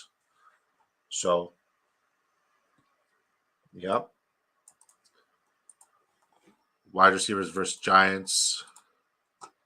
Even though there's not a lot of targets, there's the 11th most advantageous opportunity at 12.33. Receptions to the wide receiver position only. Against the Eagles, not very advantageous when it comes to wide receiver receptions. Receiving yards should tell us a lot. Yeah, it does. All right, the Eagles give up the 9th most receiving yards per game to the wide receiver position at 162.2. On 11 receptions, 162.2. Longest reception is certainly in play. We like the longest reception here. Whereas the Giants, actually, it would be in play, but only for one wide receiver. So pick or choose Davante Adams or A.J. Brown. They give up 140 receiving yards on 12.33 receptions. Yeah. Interesting. All right, let's look at receiving touchdowns. Giants give up 1 receiving touchdown per game. So pick or choose A.J. Brown or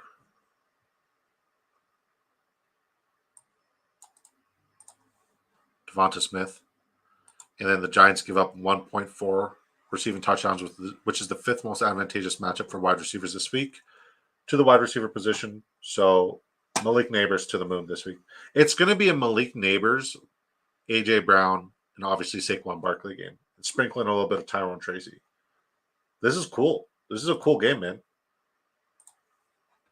Definitely a game I'm looking to invest in when it comes to the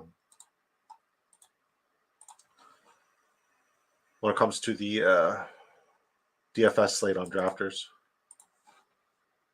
Because like I feel like everybody's going to be so honed in on the two more exciting games offensively with Houston and Green Bay and Minnesota and Detroit, but there's a lot of juice here, man.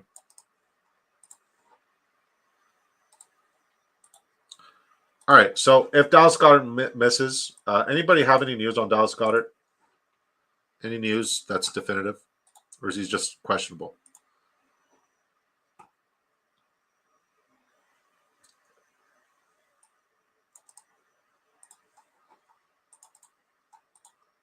I did claim Caltera, or however you say his fucking name, because my backup tight end in my main dynasty league right now is Eric All. I think we didn't like his matchup this week. Where the fuck are the Eagles? Oh, this is definitely not a Theo Johnson matchup. Even in a plus matchup, Theo Johnson just didn't come through. He comes through when you're not betting on him. I mean, he did hit over his yardage, so I'm glad that smashed. Eagles have given up 0 receiving touchdowns to the tight end position. Yeah, just don't play any of the tight ends in this game. Don't do it.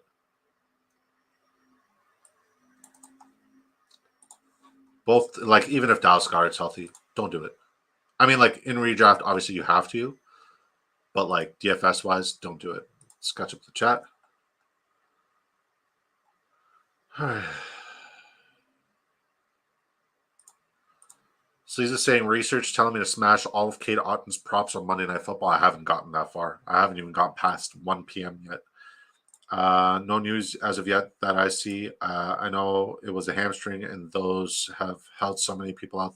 Yeah, it's better to be safe than sorry with the hamstrings. That's for sure. Yeah.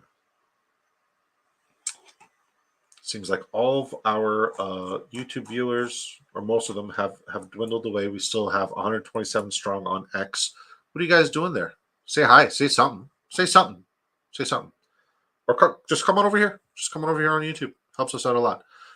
So if Neighbors is playing, Daniel Jones can make 20 plus. No, that's not what I'm saying. It's not what I'm saying at all. I'd have to look at the rushing advantages. And it's more advantageous right now for Jalen Hurts rushing. And obviously he's a great runner of the football than it is for Daniel Jones. It's not a very, it's the second worst matchup for rushing quarterbacks against the Eagles. I think Jalen Hurts is a smash play. Hi, what's up, Bayou? A1 Bet says, let's go. Let's go, A1 Bets. Come on over to YouTube, sir. Big Draft Energy on YouTube. Helps us out a lot. Smash the subscription. We have 130 people viewing on X and YouTube. Only 9 on YouTube, guys. Come on over to YouTube. Helps us out a ton. If I'm making you money, it only makes sense that all you guys have to do is watch me here to help me make money. It's pretty insane. All right, let's go to the next game. Game 7, 1 p.m. Eastern Time. Seattle Seahawks are 3-point dogs coming in Atlanta. The over-under is a big whopping 51.0. I'm here for it. Let's go. All right, Seattle's visiting? So let's look at Seahawks. Okay. So off the top, not the most advantageous for passing touchdowns when it comes to Kirk Cousins' outlook this week. Where the hell are the Falcons? It's the exact same for Geno. Come on. Copy. Paste. The Falcons and Seahawks both allow 1.33 passing touchdowns. So not bad, not great. Moving on to passing attempts. Trying to see if we can find any outliers here. Seahawks give up 30.17 pass attempts per game. Falcons give up very similar numbers, 31.67. Pass completions, Falcons. Okay, here's an outlier. Falcons give up 7th most, 23.17 completions. Okay. And then Seahawks give up 23rd most, 20 completions. And then passing yards, Seahawks. Very interesting.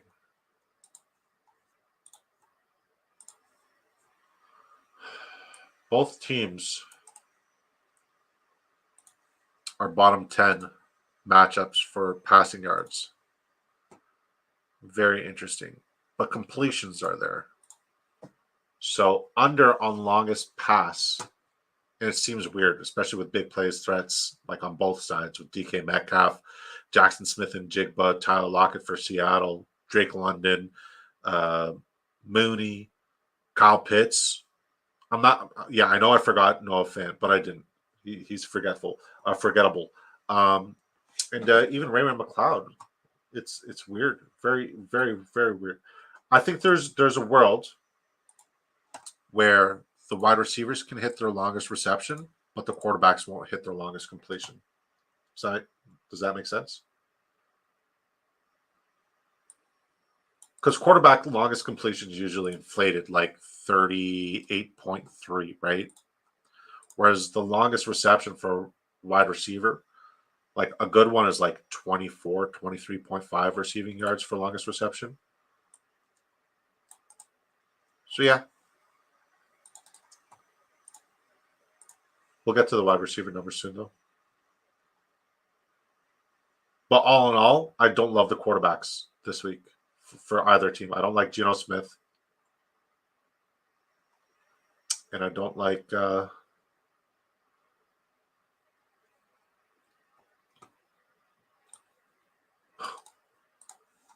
Kirk Cousins. But I do like the amount of rush attempts that goes against Seattle. I do like the amount of rushing yards that goes against Seattle. So, yeah, Tyler Algier and I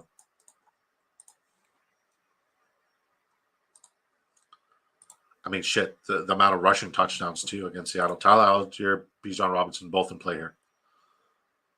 Both have top 5 upside now. Kenneth Walker in the receiving game? What? Kenneth Walker has a better receiving matchup. He's definitely not sittable. Like, it's still a good matchup, just not the most advantageous matchup. Yeah. Still advantageous for receptions, too, for Bijan and Algier.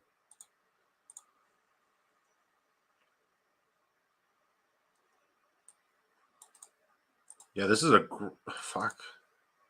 Just looking at this, receiving wise, I like, and it's one of those ones where it doesn't make sense. I like both running backs. I do.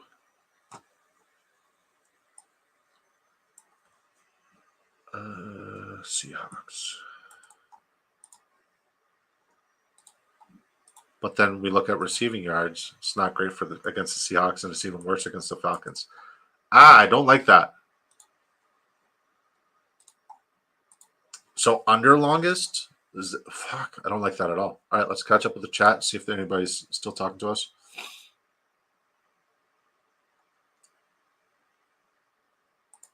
A lurk on YouTube is way better than a lurk on X. It helps more than you know. Damn right, buddy. We got 132 viewers, which is insane. I appreciate you guys. I'm done trying to convince you guys. I'm just going to focus on everything here. If you guys chat there, God bless you. Appreciate it. It would mean a lot. Ask away. DK week, Falcons funnel passes to wide receiver 1. I'm here for it. Simmons, Bates, nasty safety, no long balls. Yeah.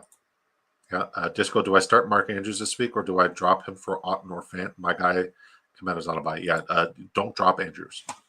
He's only warming up, sir. He's only warming up. Let's see if there's a receiving touchdown upside for any of these backs, and there isn't. Okay, let's go to wide receivers now.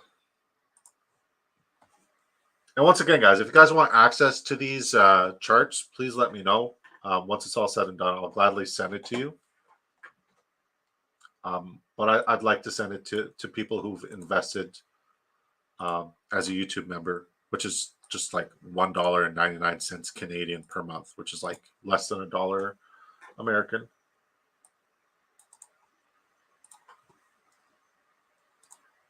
All right. So not a lot of receiving targets against the Seahawks, which is interesting. Not a lot of receptions for the wide receiver position.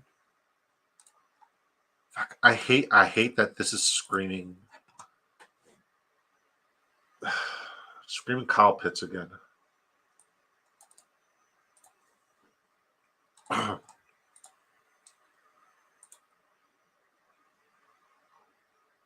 So the targets against the Falcons is not there. Oh, it's there for both. Okay, never mind. It's there for both. No outlier, no deduction to be made.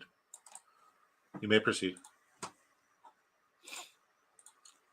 Longest reception for Drake London is not in play. Receiving yards is. Longest reception for DK is definitely in play. Definitely in play.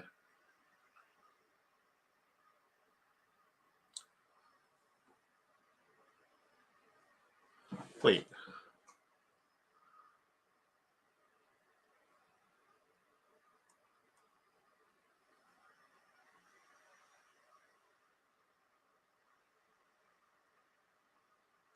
This is very interesting. I'm going to have to come back to it.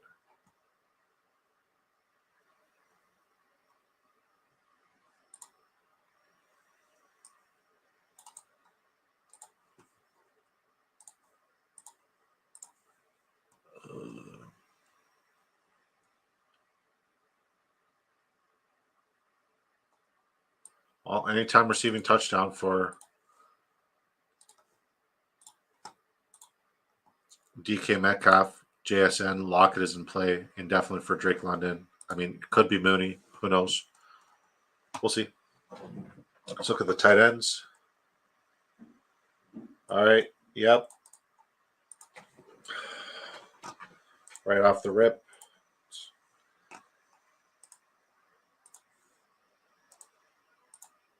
It's advantageous for Kyle Pitts when it comes to the targets. It's not bad for Noah Fant when it comes to the targets. Let's see what the receptions are looking like. Very advantageous. Once again, top 10 advantage on the week for Kyle Pitts for receptions at 5.5. 4.33 for Noah Fant. So nothing worth writing home about. Seahawks give up 57.33. Kyle Pitts' longest reception might be a lock. Yeah, that's the only one I'm willing to bet on in that game. He is good for one big one. Across the board, this is a great. Kyle Pitts is now, for the first time all year, because I'm the number one Kyle Pitts hater, but I can't deny what he's been doing. He's a top 5 tight end this week. For me. I hate seeing it.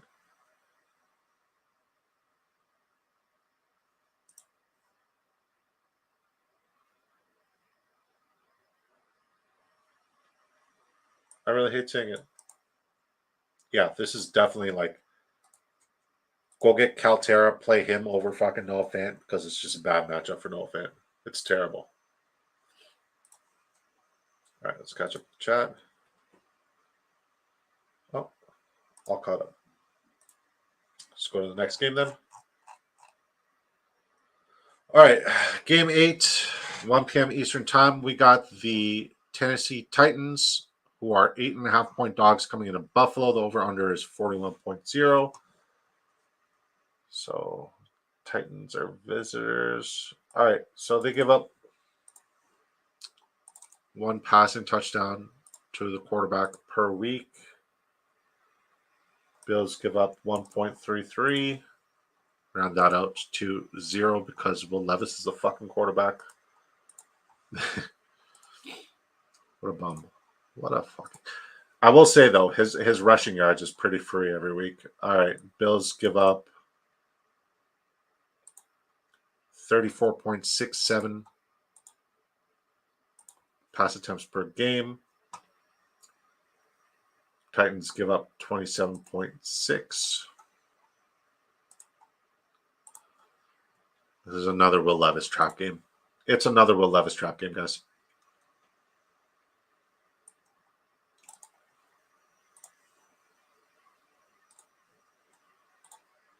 Passing completions, Titans only give up 16.2.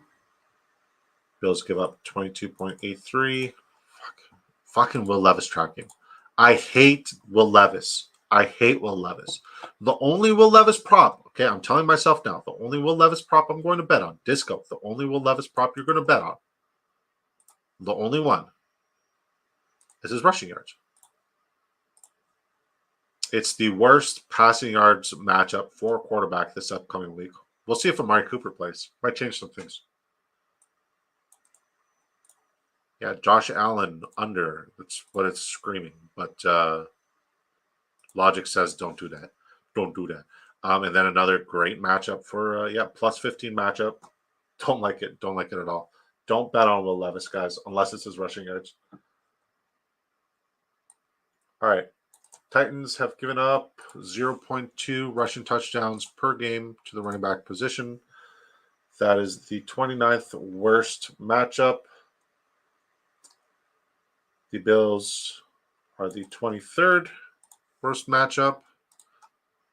They give up 0.5. Something's going to have to give because both teams need the run.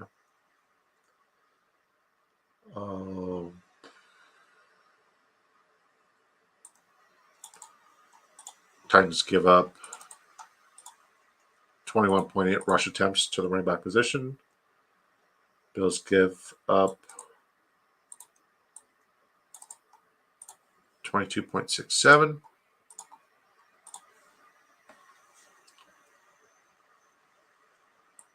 Bills give up 110 rushing yards per game to the running back position. So the over for Tony Pollard is now in play. The Titans give up 72.4. Fuck.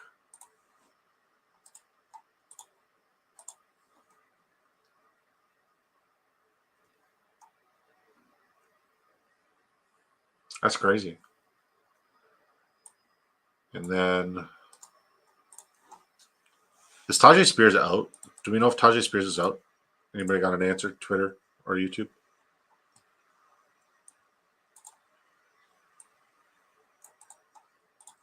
Because I'm looking at this and the Bills are the most advantageous matchup when it comes to wide receiver targets, which usually translates to very advantageous matchup for receptions. So let's look at receptions. Bills, the most advantageous matchup this week for running back receptions.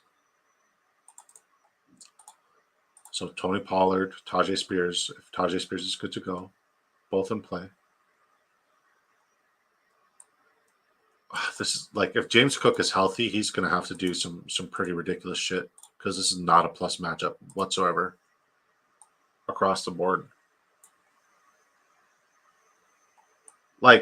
This defense is so good. Literally, their stupid moron quarterback making stupid moronic turnovers is what's costing them their wins. This defense is absolutely incredible just across the board. They've been so good. Still if you're looking at receptions, receiving yards, receiving targets, Tony Pollard has the number one most advantageous matchup this week. So PPR, that's PPR gold. And even the Bills give up, oh shit. Okay, something's got to give, right? If James Cook plays, the Titans have given up a receiving touchdown to a running back 0.6 times Whereas the Bills, so these are the Titans is the most advantageous receiving touchdowns for running backs matchup. The Bills is the second most advantageous. Very interesting. Something to consider. Something to consider. See if anybody chatted with me. Nobody loves me. I and Brett are going to record a video. I'll be lurking. Sounds good, buddy. Sounds good. All right.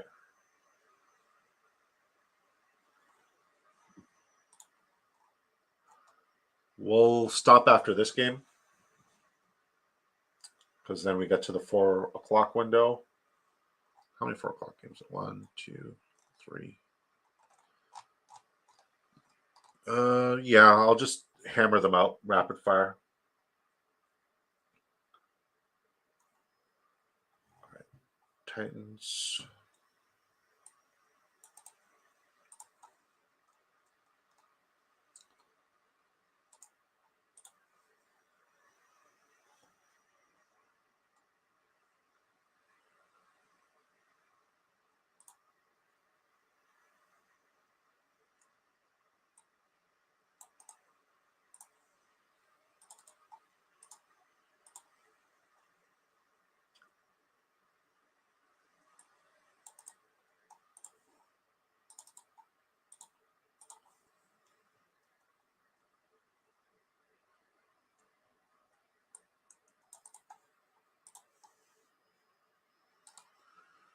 Yeah, this is a bad matchup for Bills wide receivers. Bad matchup for Bills quarterbacks and running backs. Something's got to give. We'll look at the Titans. Titans give up 98.6 receiving yards to wide receivers per game. It's the absolute best defense. Like, they need to start Mason Rudolph. Honestly, that's what they need to do because they're just going to keep losing unnecessary games, investing in that fucking dumbass. This defense is playing absolutely lights out. They deserve better.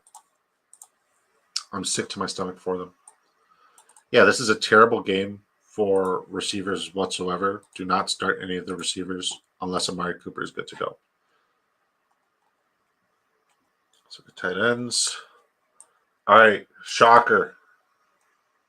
It's a great matchup for targets for Chig Okonkwo. Fuck me. I'm just ignoring it from now on. I hear Chig Okonkwo, I'm ignoring it. It's a terrible matchup for targets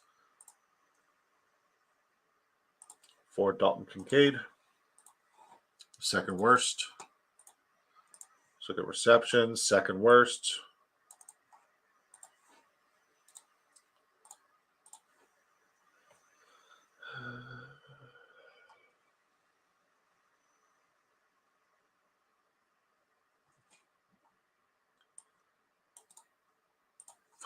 If only one of the advantages went to a Bills player, because I'm not investing in any of the receiving targets other than Tony Pollard, and I'm still not like super bullish on this. Is a gross game. The under in this game is 41.0. I'm taking the under.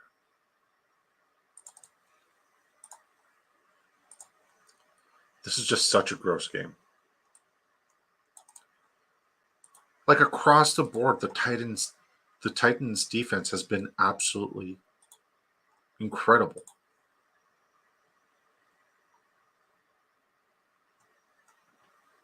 It's insane.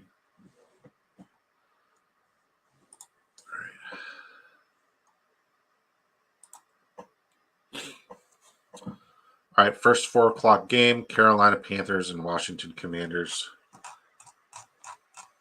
All right. It's great for both quarterbacks. Both teams give up 2 passing touchdowns to the quarterback position per week. Let's look at pass attempts.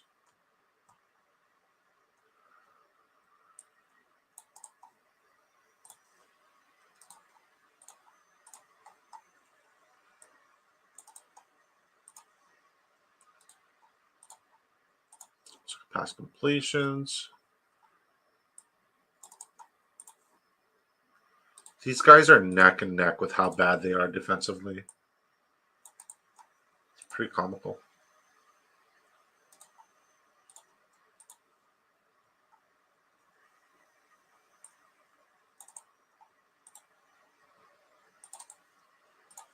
Longest completion is certainly in play for both quarterbacks. All right. Great matchup for both of them.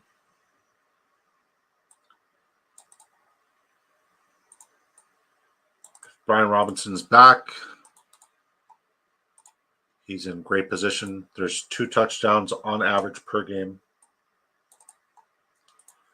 against the Carolina Panthers. If not, Austin Eckler, McNichols, both of them must starts.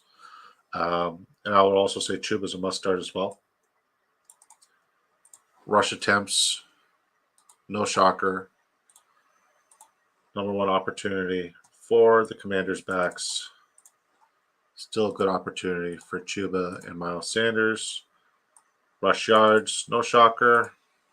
Number 1 opportunity for the Commanders' running backs. Rush attempts 22.5, rush yards 119.5 against the Commanders. Chuba longest rushes now in play. Let's look at receiving targets to the running back position. Both teams are probably down near the bottom. Yep. So once again, if Austin Eckler plays, he's an outlier as a receiving back. I still like his receiving numbers, but not so much. We'll look at the yards and the receptions. All right, 3.83 receptions per game for running backs against the Commanders. Not a heck of a lot, but I mean, if you're throwing the ball so deep and completing it for fucking chunk plays, it only makes sense that you're not getting passed on by running backs, right?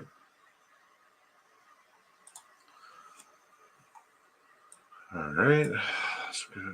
Any outlier here? Nope.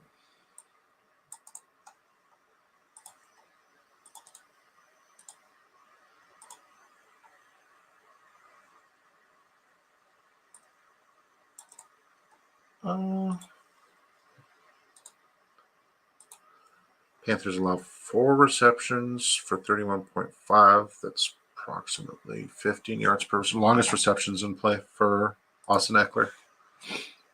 There we go. That's plus. Definitely in play. Okay.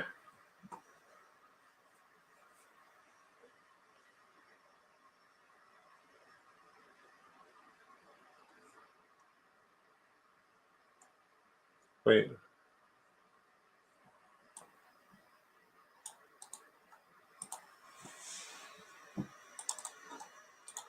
Where the fuck are the Panthers? There they are. Wow. This is interesting.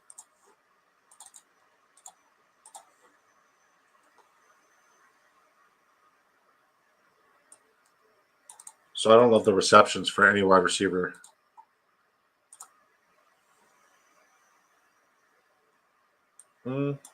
I might like it for Deontay Johnson, but I don't love it. So receiving yards. Yeah, longest reception. Definitely in play for Deontay Johnson and all other people there. Certainly there. I would say it's also in play for Terry McLaurin, De'Ami Brown, and Luke McCaffrey, but more so Terry McLaurin. And then here's where things just get absolutely wild. It's not volume, it's chunk plays that kill these guys. Absolutely crazy. That's wild. So tight ends.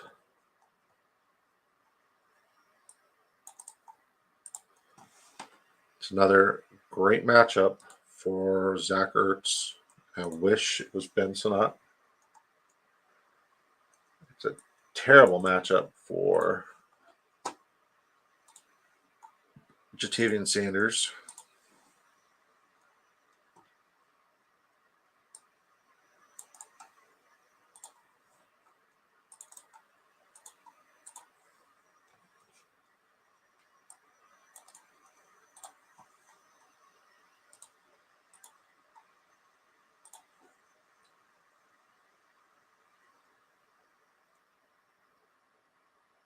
I'll be honest, I forgot what two teams I'm looking at. I'm tired.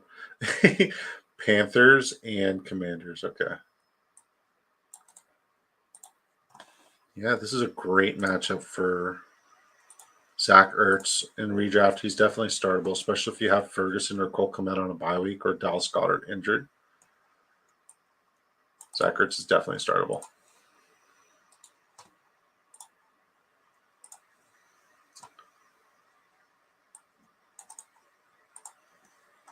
Oh, and then there's the touchdown upside for Jatavian Sanders. Just fucks everything up.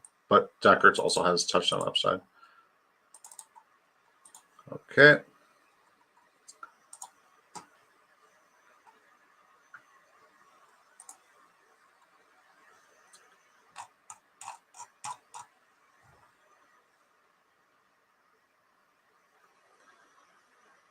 All right. Folks, I appreciate you guys hanging out with me for the last 2 hours of me doing my research and process. As I said, I've been up since 4 a.m. I'm absolutely exhausted. Got a few more numbers to crunch, but we'll be posting our tweets right now with all the advantageous matchups. I appreciate you guys rocking with me, but I can only look at a screen for so long while I crunch numbers before I lose my fucking mind. I appreciate you guys. Thank you so much. If you guys are not subscribed on the Big Draft Energy YouTube channel, please do so. But yeah, man, I'll see you guys Thursday on the Big Draft Energy YouTube channel and Saturday as well. Till next time, guys. Thanks again. Appreciate the love. Peace.